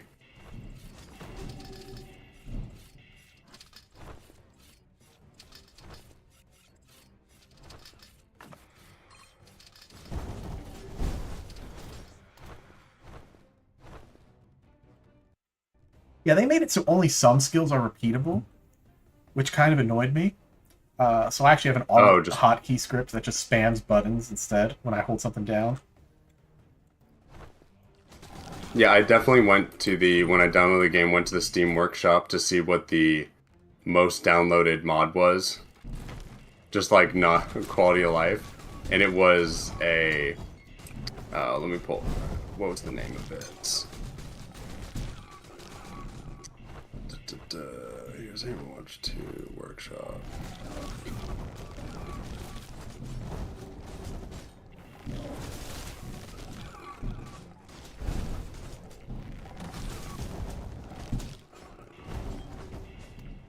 It was basically spam button on hold down, like spam attack on. I was like, oh, Yeah, all skills repeat on keyhold. That's what it was. I mean, fair. But that did let me know immediately, oh, they don't if you just hold it down, so you're going to have to be mashing it. Alright, I will... Well, some fix do. this. In fact, It's not most all? do. But there's some that they just said, no, we don't want that. Oh. Yeah, I know. It's Odd. I, I, I usually like to try to be empathetic and kind of figure out, oh, where did that... That's an odd one. Where'd that come from? like, there is That a use feels- case that kind of makes sense for me. Like, skills that are based off of charging. Like, you have to hold down the button for a certain length of time, and then it fires off. I hate those skills, but that Doesn't makes make sense. But no, it's just like, no, this is a big attack with a long cooldown, so we don't want it to repeat. Like, why? Why? The button will be held down regardless. I'm not going to let go of button. Oop, oop. Sorry, I missed something. Chat from like 2 minutes ago. So the diminishing return issue. Oh, why do I have such high strength?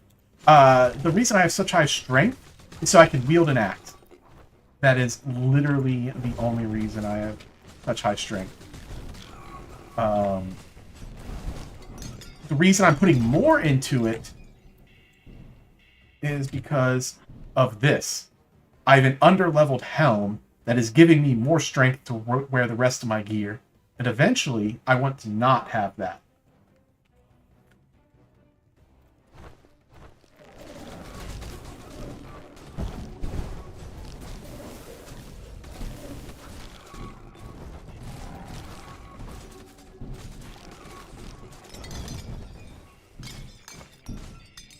And the reason that I am wearing strength gear at all, instead of dex gear and a bow, is just, again, because the axe whirlwind is as powerful as it is. Why do it on my wizard is a complicated reason. Presumably parrying is like shield, where it's directional. Oh, yeah. And it sucks. Is it smaller than like 180? Is it just a degree, or... I believe it is 180, but the reason that it sucks is it is melee attacks only. And, as in like what you're being hit with. Okay. And if then, if you get hit with a melee attack in this game, you kind of deserve to get hit with the melee attack. There sure are a lot of projectiles coming at you. Yeah, the threat of being in melee range isn't the melee attacks. It's the fact that there's no way to dodge range attacks. That is good to know. Yeah, parry is the most useless defensive stat in the game. Besides maybe, like, frost resist. I've not really encountered... The only thing I've encountered that has done, like, frost damage has been, like, the ogres in the forest. Yep. There's ogres in the forest, and there's wisps on the last stage. And then the avatar has, like, 2 attacks. Which would be the big bad boss. Yeah.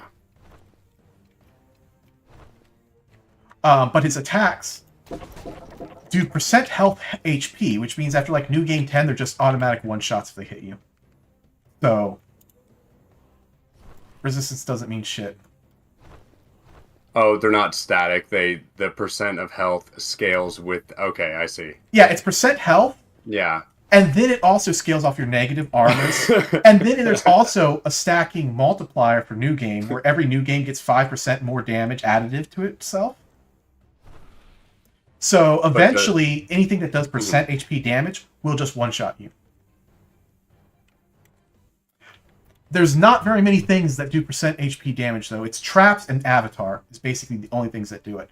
And traps get around that because Rogue has insane damage reduction on traps. Uh, Yeah, it makes sense. and yes, axe is much better than dagger and bow. Well, much better than dagger. It is moderately better than bow. Um,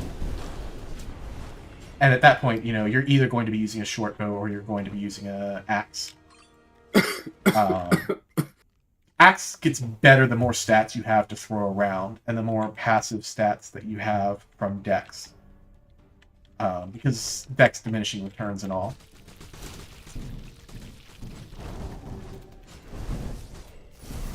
So most weapon builds start with shortbow and then can transition into axe. You don't have to. You can stay shortbow and just be a happy fella. It is safer. You'll just have harder times clearing brooms. So you'll have a slower clear speed. Which, with slower clear speed for safety is a trade-off that, a lot of people would make.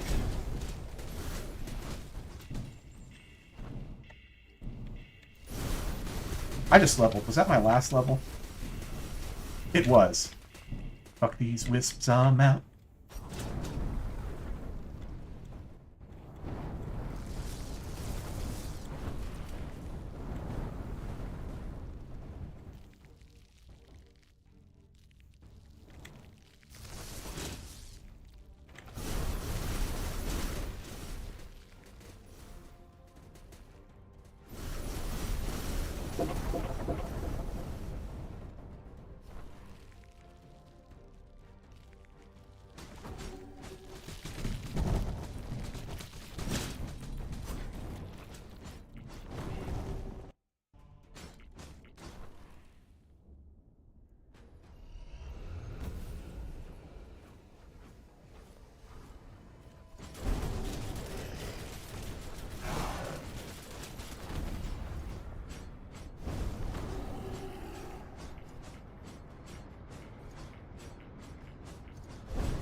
There is also a slight benefit to having strength gear, in that strength gear has double the armor. So if you are on a very overgeared character, you will strongly reduce the amount of physical damage you take. Which again, that's not the damage that kills you, but it makes a lot of traps and a lot of early game monsters completely trivial.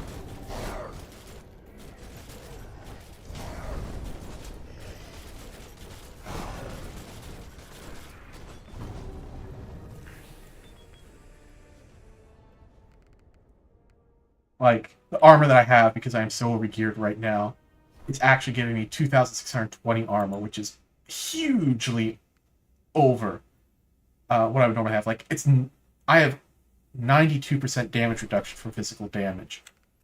Like, whereas my resistances are 12 times normal damage.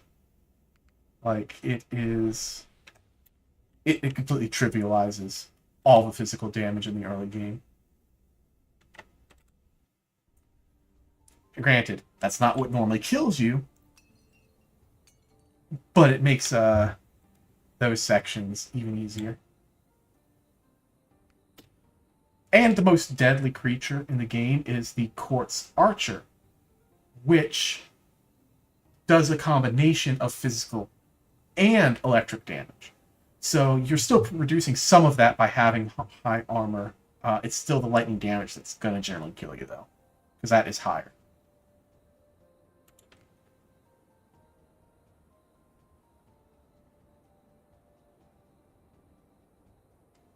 What was I doing? Oh, checking the time. Beyond New Game Plus, is there any content or content that's like New Game +3 or +4 or +5 behind?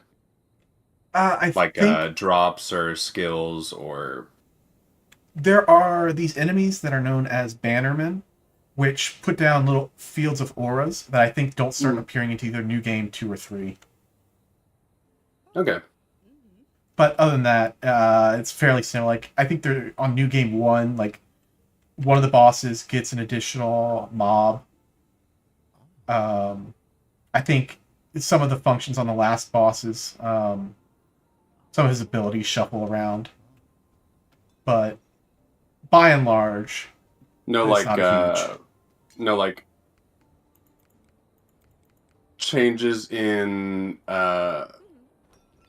loot or like ability upgrades. Like you only gain access to a specific item modify. Like a modifier only starts appearing on an item, like a specific modifier after blank, new game blank or something. No, I think there's 2 or 3 of the buildings that you can't get until you're like doing new game 1 and 2.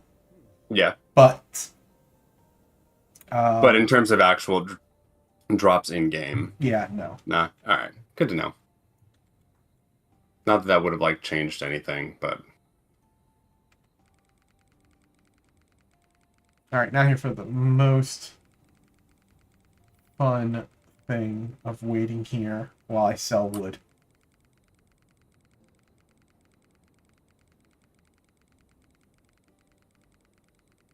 To get some more weapon damage here, because I have no builds that use spell damage.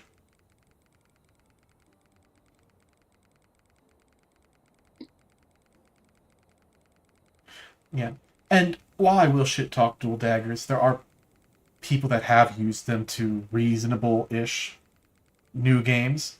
I don't like them at all. Um, I don't feel that they do enough wide enough area damage to be worth considering. The dash is nice, but they don't do so much damage that they're worth getting in melee range, in my opinion. And parry does nothing. Um, so, like, if I go and look at my parry statistics for fencers, I have 20,000 over the achievement. I got the achievement by grinding it and having a character AFK for several hours with max parry gear about 7 months ago. So in those 7 months, I've parried 20,000 times. If you are getting monsters that are parrying you, you are failing at the game. Melee attacks are so telegraphed. And the equipment that you need to actually have parry is so bad. Like, parry is one of the things that will get me riled up. Parry is just, I don't know why it exists as a stat, and I will shit talk it every chance I get.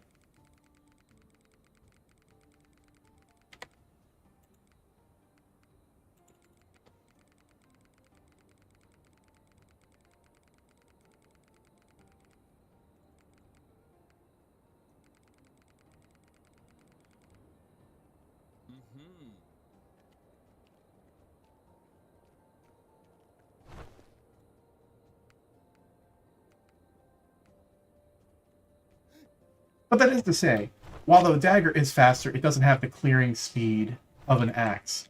So, you know, just because you can move around faster doesn't mean anything if you're not actually killing stuff for experience.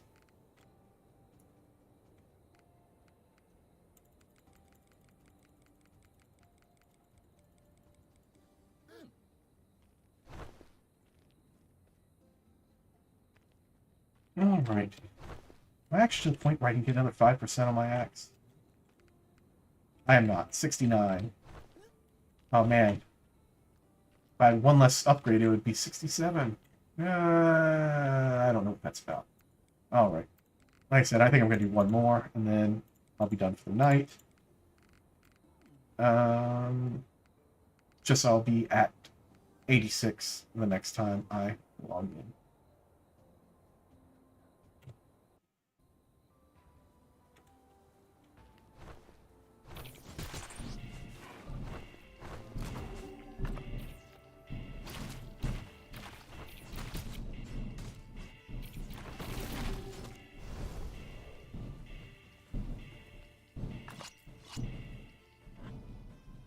But yeah, Warlock is a really convenient class to start with.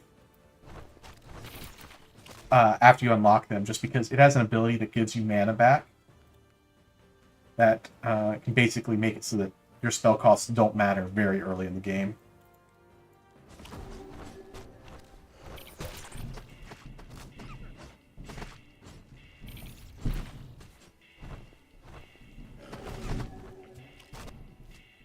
Along with having a huge heal attached to its ritual. Because the one that's attached to the ritual is a lifesteal ability, which means that's a % of the damage you do, which gets out of control really quickly.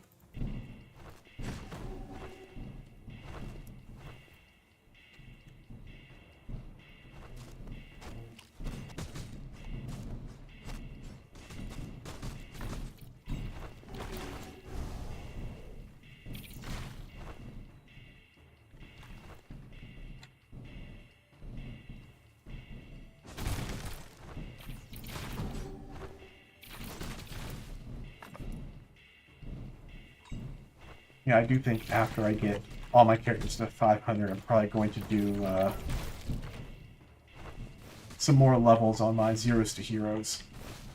I felt like 6 was a good spot to stop, because that's level 50. And I was hoping maybe we'd get a patch out by the time I get back around to them, so I could show off that new stuff. But that's a little optimistic with the turnaround on the dev time. A lot of stuff.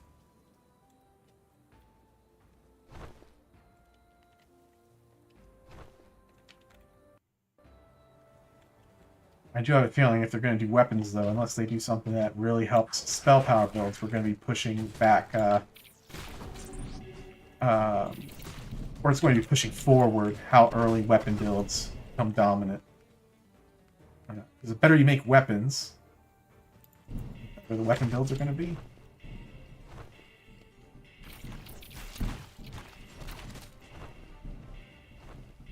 Sounds like such a silly statement, but for some reason I feel like that's something that's not being accounted for.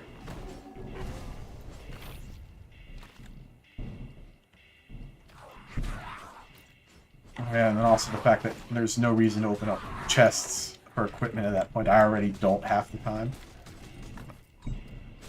But if all of your equipment that you want is going to come from maps, there's literally no reason to ever open up an equipment's chest once you outscale the money from it actually being good, which is a very low bar of entry.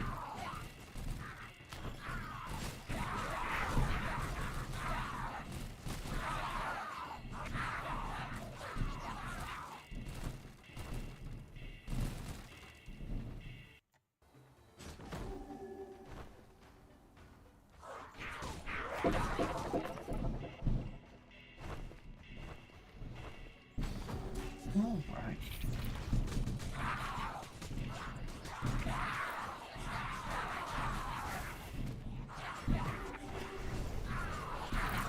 Nope. Oh, there's the second secret. I can just hit the important parts.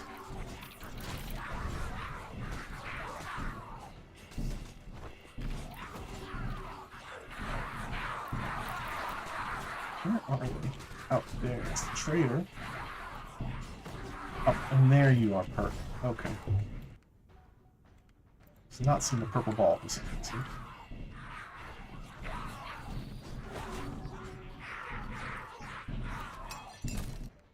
Probably close my eyes, we're glazing over because it's getting late.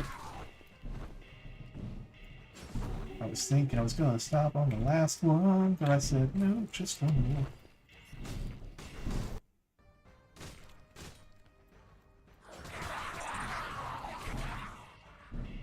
This will take me about 40 minutes.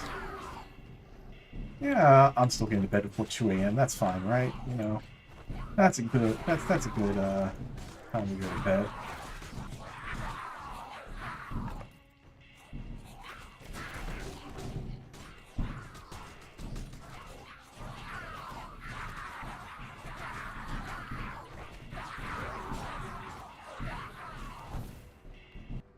Yeah, low levels, those mercenaries are very good as body blockers.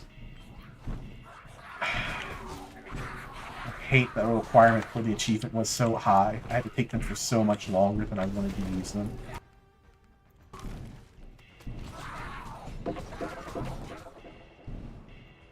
Because they fall off quick.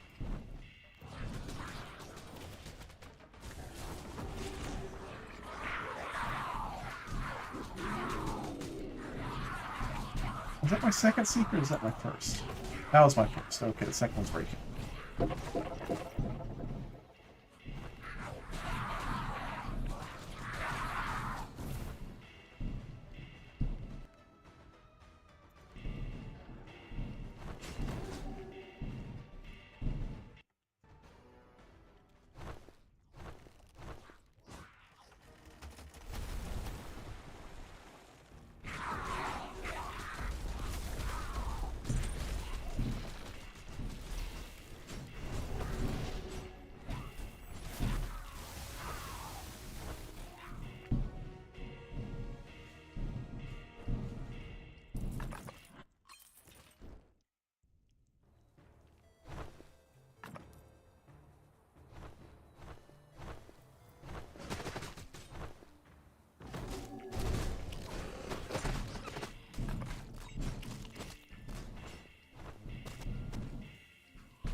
Good bunch of defensive perks early. Not going to complain about that.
Oh, drums of battle.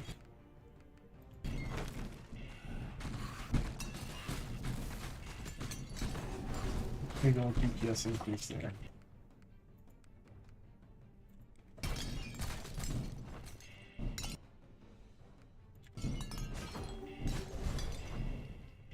Paladin has so many bad talents. It's not even funny.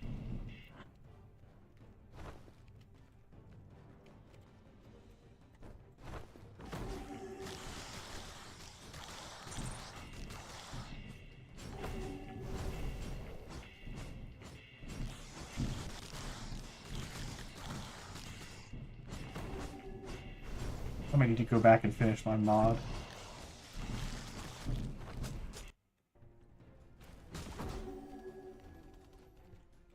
So I did make a mod that makes Sorcerers and Paladins not quite suck nearly as much. And I was going to do lighter touch updates to other classes. Then the game kind of didn't get an update for a long time, and I was like, ah. I did not feel like putting in the effort, and then they finally started pushing updates. I haven't come back to it yet.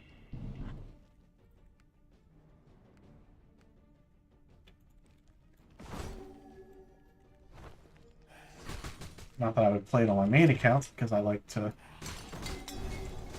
play unmodded, but I don't know, the game could go and give Paladin and Sorcerer a lot of stuff. And that, I mean, Sorcerer does have some advantage early game, but classes are just bad into the late game.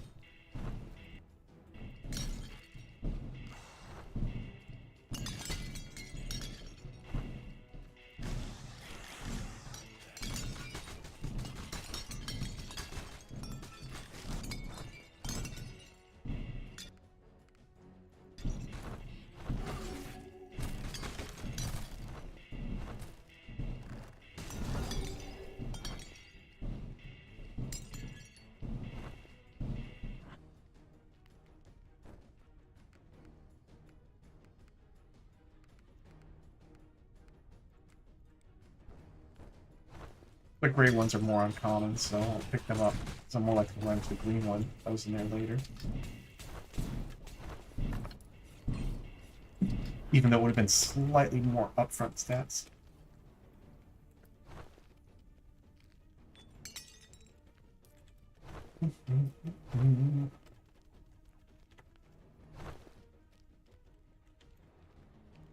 It's I like.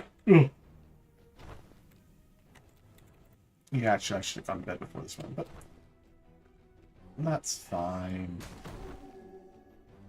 As long as I don't die and, you know, like, dark calls make this all worthless.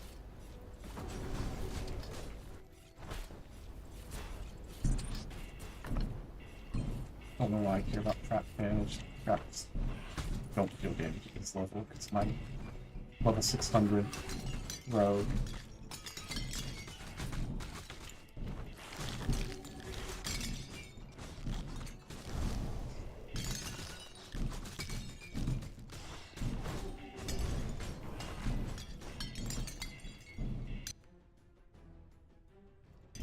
I mean, I'll take it. I don't have a use for it, but I'll take it.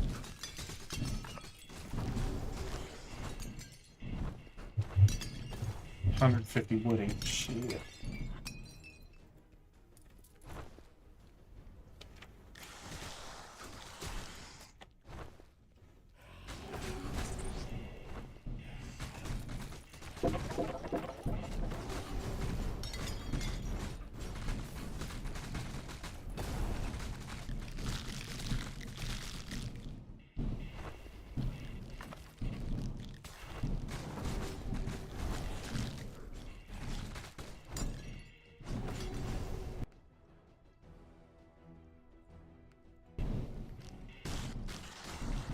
I have one talent that does something small, and then two that do nothing. So I think I'll take the one that does something small.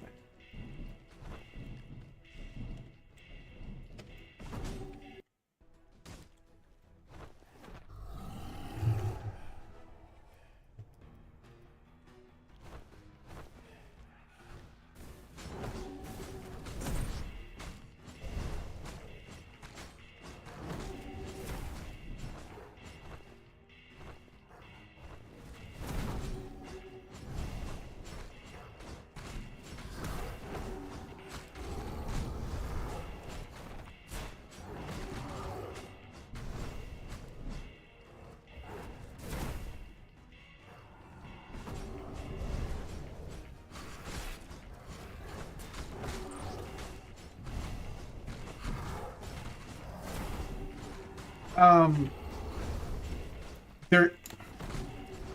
One, you are correct. Part of it is because completing a run faster means you are more effectively using your time.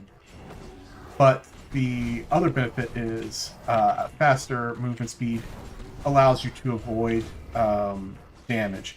Not just from being able to dodge bullets, but also being able to run down corridors and other things for traps easier. The faster you are, the easier it is to get out of the way of, yeah, like the spike traps, I'm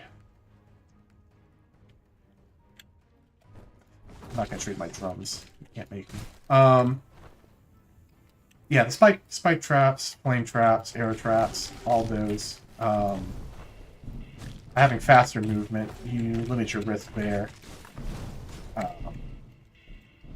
As well as just being able to avoid incoming monster attacks, which of course partly relies on your own reaction time. And I guess from a more direct avoidance mechanism, you need to make sure that you're faster than melee monsters. If you're not faster than melee monsters, they can come up to you, hit you, and then you can't get away. Assuming they don't have a big wind-up like most of them do. Generally, I would never put anything other than movement speed on your boots.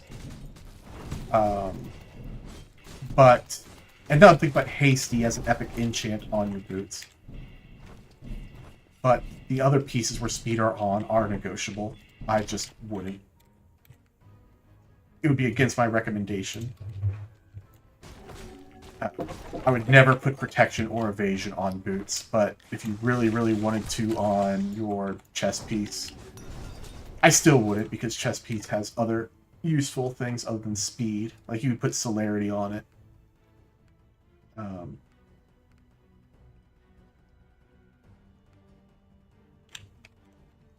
don't know why I looked at that long.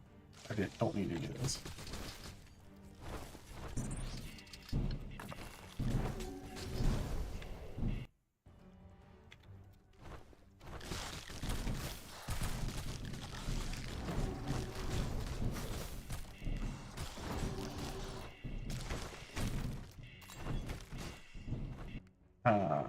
But yeah, it goes back to saying that I said a lot in the early bits of this game. It's you have 100% evasion when you don't get hit.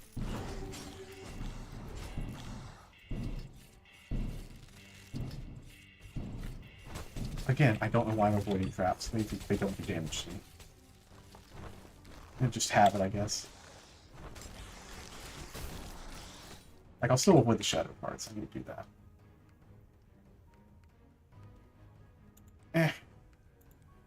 Sure, I'll take the shadow curse here. There's bonfire down there. Or pyre.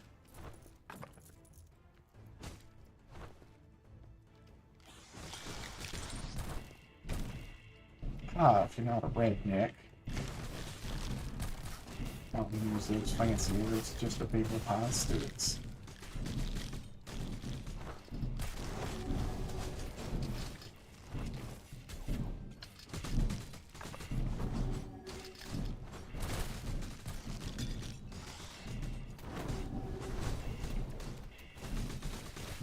I kind of wish ghosts here gave experience when you kill them. That feels pointless. That they don't. Like, is that like too much of an ask?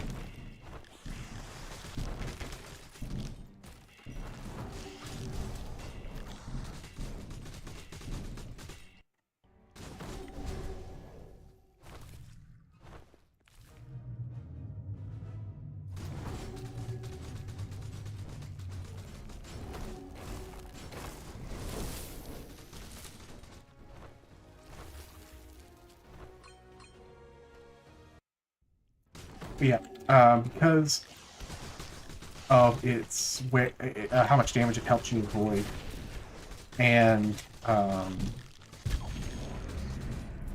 obviously it reduces runtime, I think speed is one of the most important static abilities in the game, up there with cooldown reduction for spell builds. I still think cooldown reduction is more important on those, but speed is still a big one. And that cooldown reduction only matters if you have the mana behind it.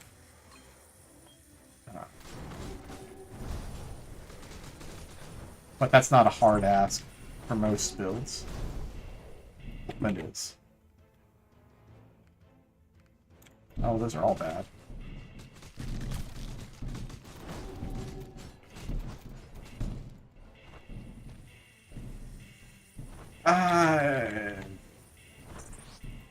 I don't know if it's I imagine it's intentional. Because they're a summon dad. But it could just be an oversight because they were added later in the game. Well, so they used to be a creature that was summoned by the liches in the crypts. But then when the Shadow Curse got reworked and then they added the Shadow boxes, they removed it there. I guess they were also always in the Citadel's power. They probably just didn't want those to give experience, and then didn't care that the ones that spawn from the chests. I think they should, 100%. They're monsters, they're creatures, things that have HP that want to kill you, so why aren't they giving you experience? The one that annoys me more is, though, I just found out recently that serpents don't give you experience. Which, you know, mainly because I don't pay attention to boss experience.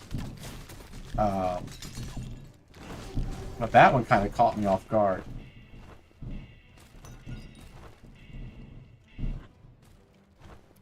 When I noticed that. And that one I think is a bug, and I probably should put something in the forums. Because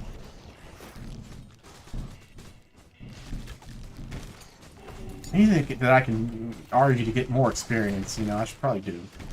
Because I hate farming experience. My runs would be so much shorter if I did not farm experience.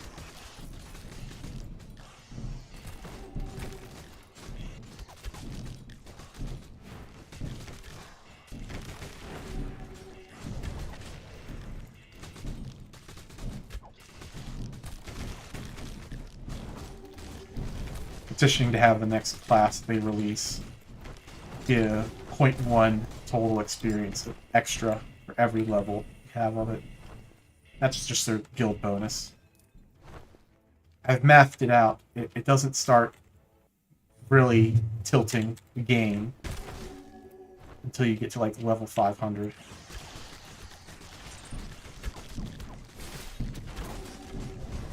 At that point, you start really noticing that the experience cost is going down. It would make me so much happier, though.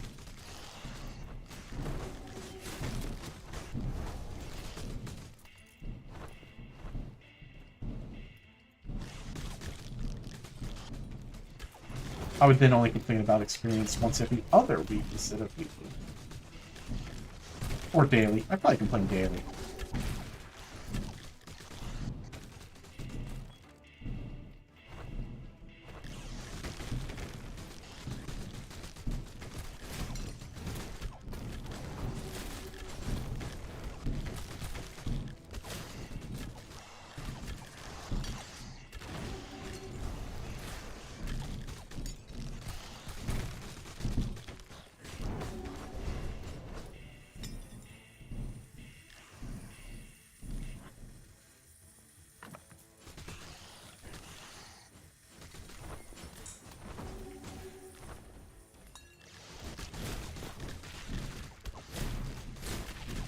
Yeah, I need to put in the bug about crap damage eating all of the conviction mana. I'm pretty sure it's an intended interaction. It just feels so wonky that it's so fickle. Like, oh, it has to be physical damage. Oh, fire doesn't do it. Oh, let me get hit by a saw again. I have to be about half. Let me get hit by a saw again. Oh, no mana.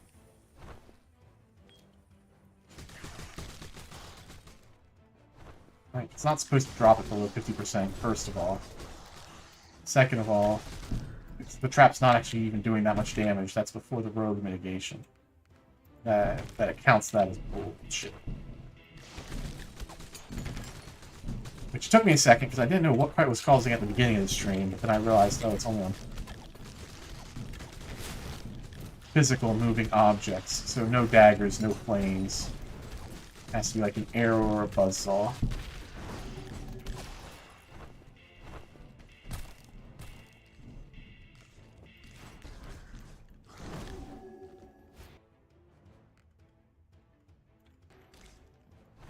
Alright, how am I looking experience-wise?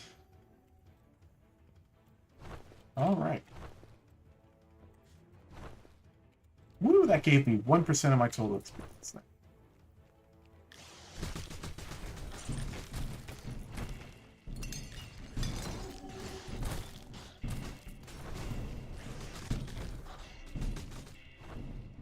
Oh man, getting the most viewers I've ever had in here. We're up to 11 total. Skyrocketing those numbers. Going to be a famous YouTuber one day.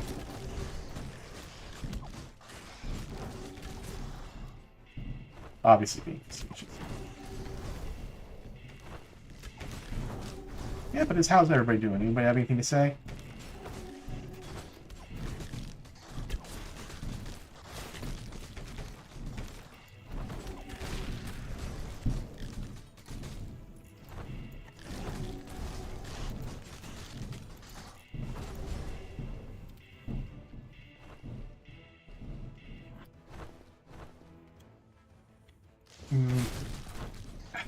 I was about to say I don't care about the other secret, then I saw it.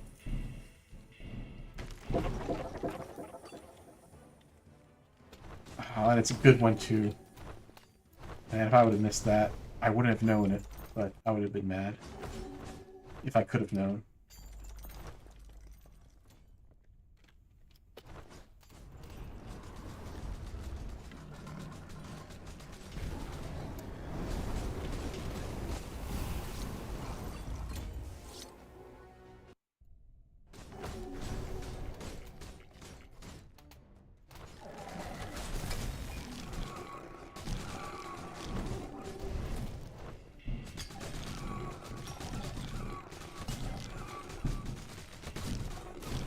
I mean, yeah, and I don't think they... Going back to them not doing it because there might have been an AFK strat. Like, there's already AFK strats you can do for stupid stuff. Like, nobody would, because it's just super time inefficient. But you can, like, stand near wasp nests, and they'll continuously spawn forever. With some thorns or some AoE ability, and you could... No one would, because the experience is shit.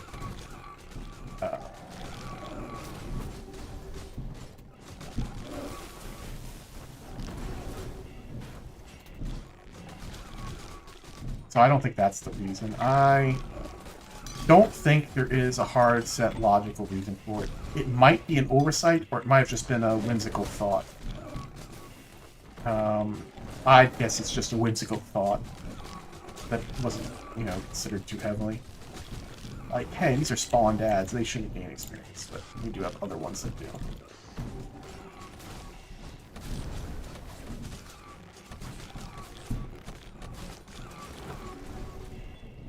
Then again, experience is a field that you have to explicitly put in, so it could just be an oversight in that they were like, alright, we built the monster, and they just didn't put a value for experience.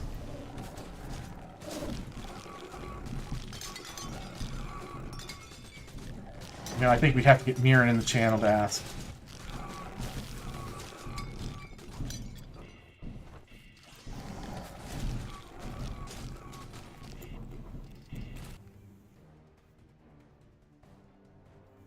Which one of these is worse? This one.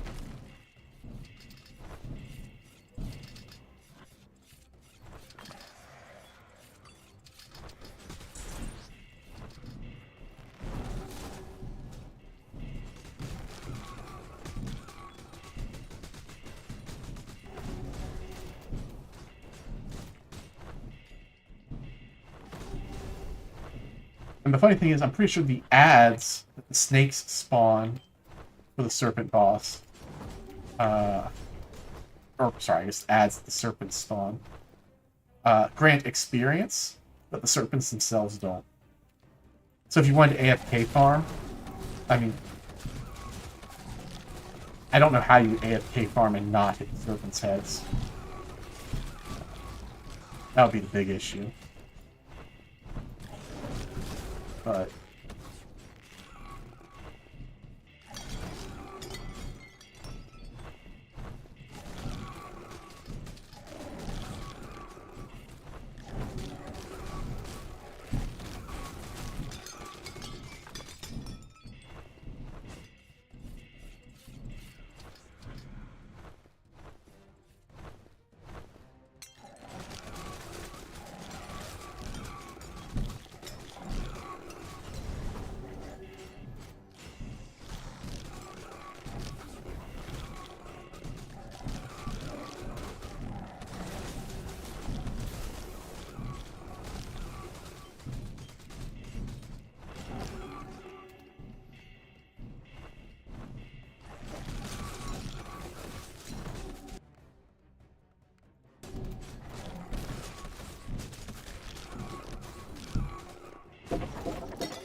I do think that having somebody just go through and look at all the stuff with math might help some things, because I think a lot of the stuff that was put in was done very vibes based, without deep mathematical analysis, uh, and could use a second pass through actually crunching numbers. Because I think that's part of the reason that weapons end up outscaling everything else, is because if you just play the base new games, it kind of feels fine. Like, you don't really notice any particular sway. Like, oh, spells seem a little bit better, but, you know, there's a weapons-based class with marksman and warrior can use weapons. That's probably fine. But when you start digging down to the numbers and realize that the principles behind the rate of growth between spells and weapons is so disjointed, there's a whole other multiplier group that they get that spells don't. You see that, oh yeah, eventually weapons are just going to be better.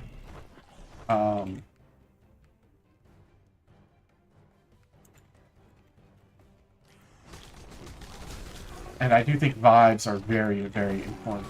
How the game feels, especially during those very early levels, is incredibly important, because that's what most people are going to play. That's what people care about when they're reviewing the game.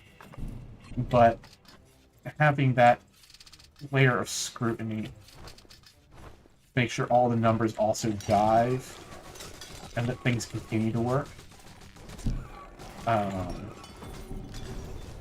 make it endure for people that are going to play it long term.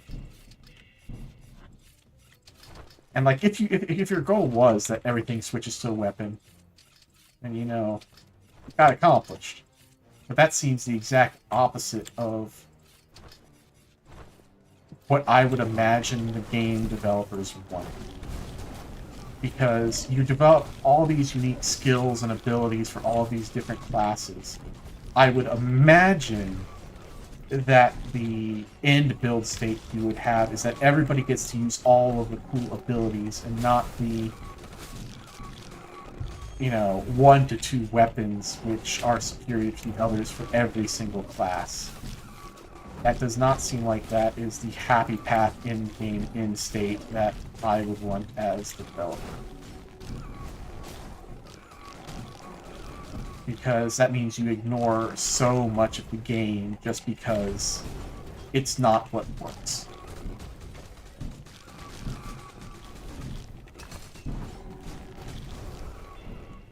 In a perfect world, you would be able to build your character in a multitude of ways, and like some of them could be weapons-based. But balancing to that degree is an extra level of mathematical rigor that would be needed and just isn't present. But I'm rambling. If there's anything anybody else wants to talk about, just feel free to drop it in there. I'll notice it shortly. I haven't been too unattentive in the YouTube chat, I don't think.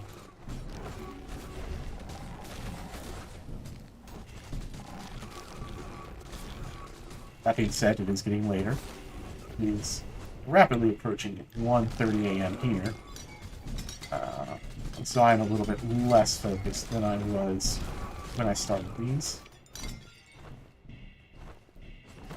How much experience? 1 level, and 70%? Okay. Yeah, I'm gonna get all the levels.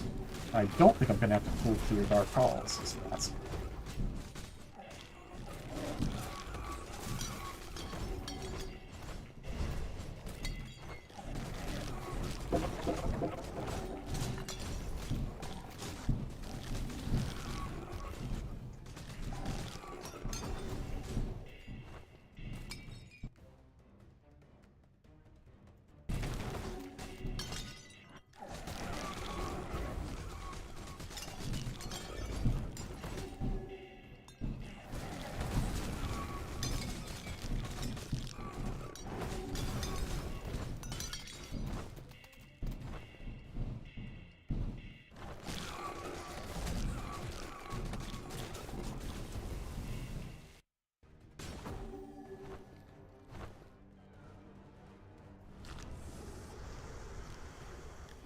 I see it is getting late for a bunch of people. That seems like to drop off.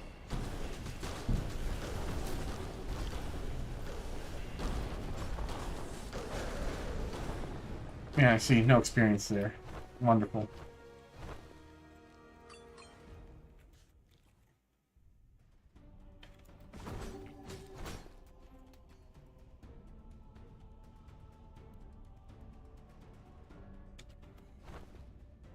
Level and a half. Okay.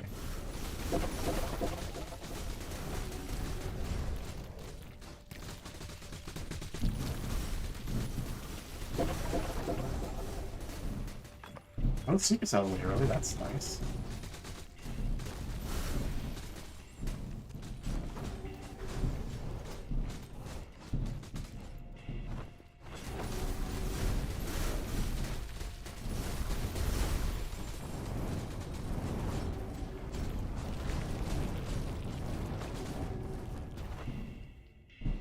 You know what? I don't need this equipment chest, but I'm going to pick it up just because.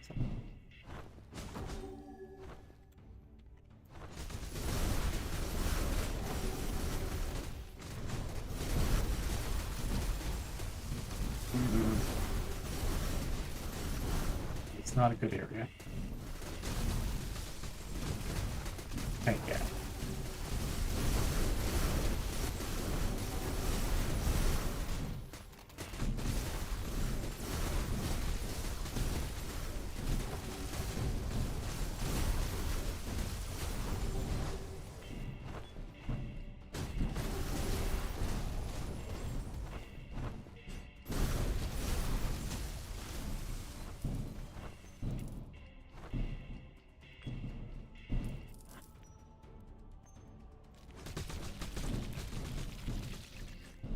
All right.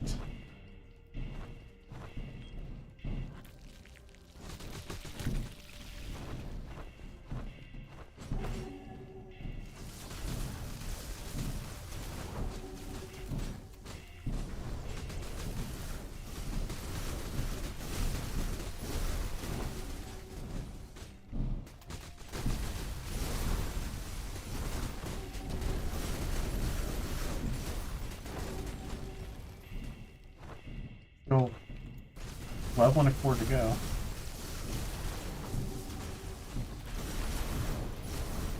Oh, it's dangerous.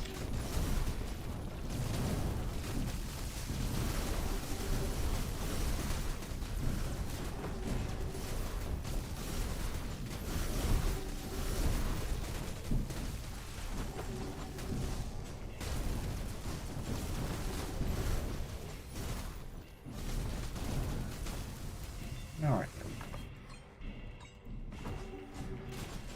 Oh, hey. Finally the green that I said would be much easier to get.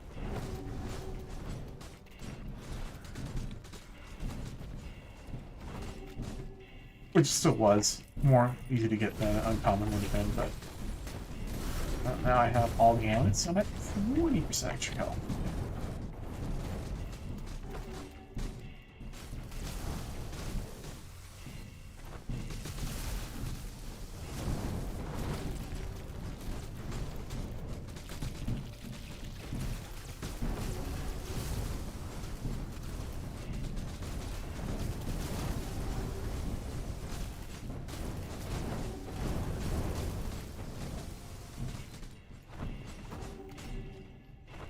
Oh. Discord buddy got moved to the AFK channel. That's fine. He hasn't said anything in a while.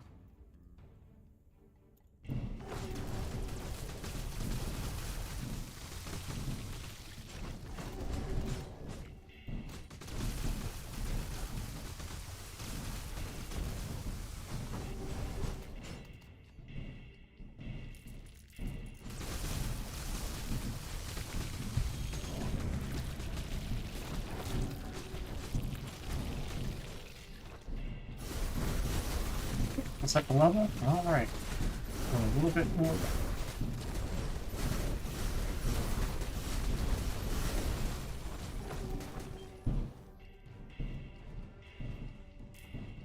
Summon some eyes, because every eye I kill is a wisp I don't have to.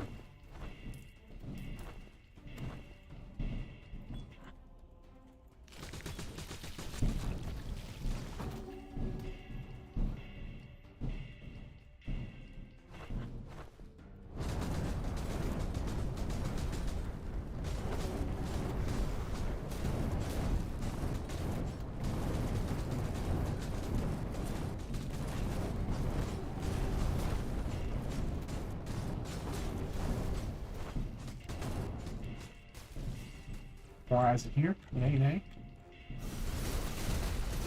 Now let's no.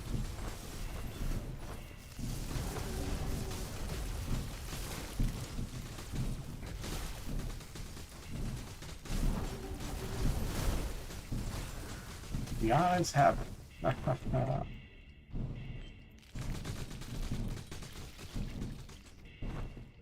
Yeah, I'm not sure I'm actually gonna level all the way. So it looks like the end up there.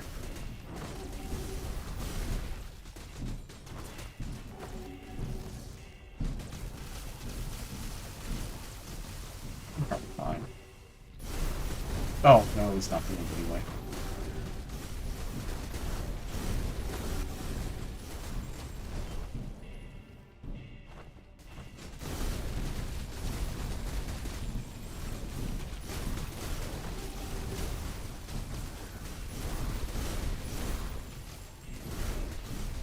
Oh, being too cautious around these. These aren't doing as much damage as I thought they would.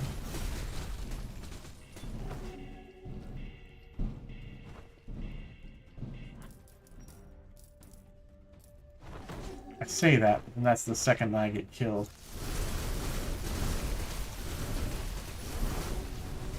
That's the second I think.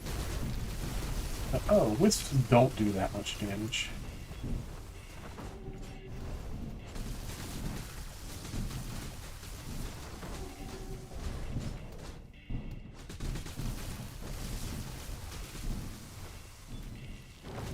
Oh, moving that shadow crystal stuff again.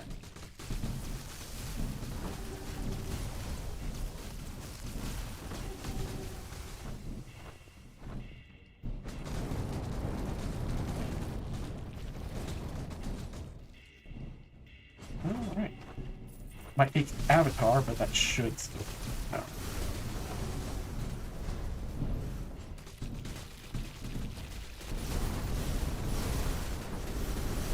Again, it must be close. Oh, there it is.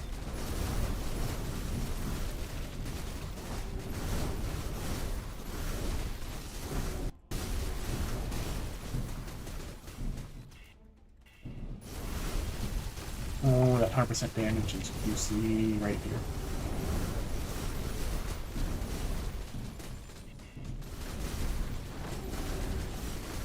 Not for the wisps, of course. The wisps, that's but you're not right for Avatar.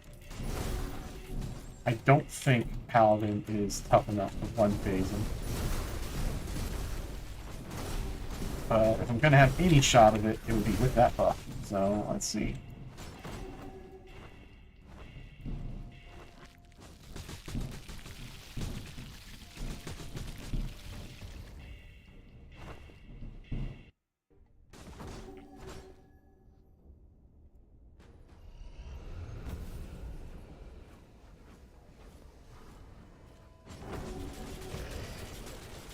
Oh, tiny bit close, God.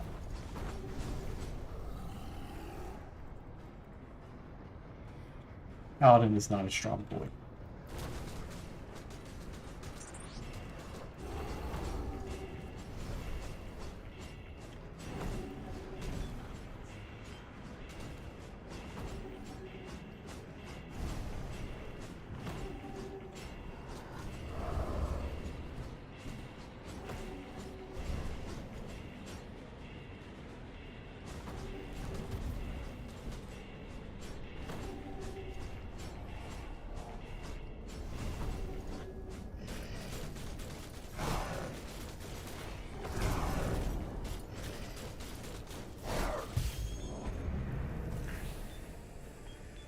Not that bad of one.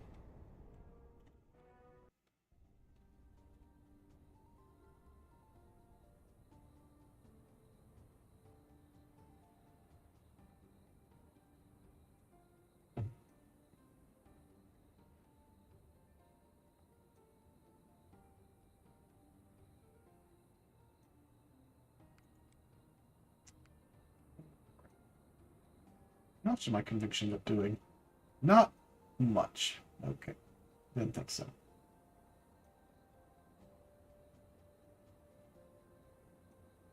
Comma burst. not that much.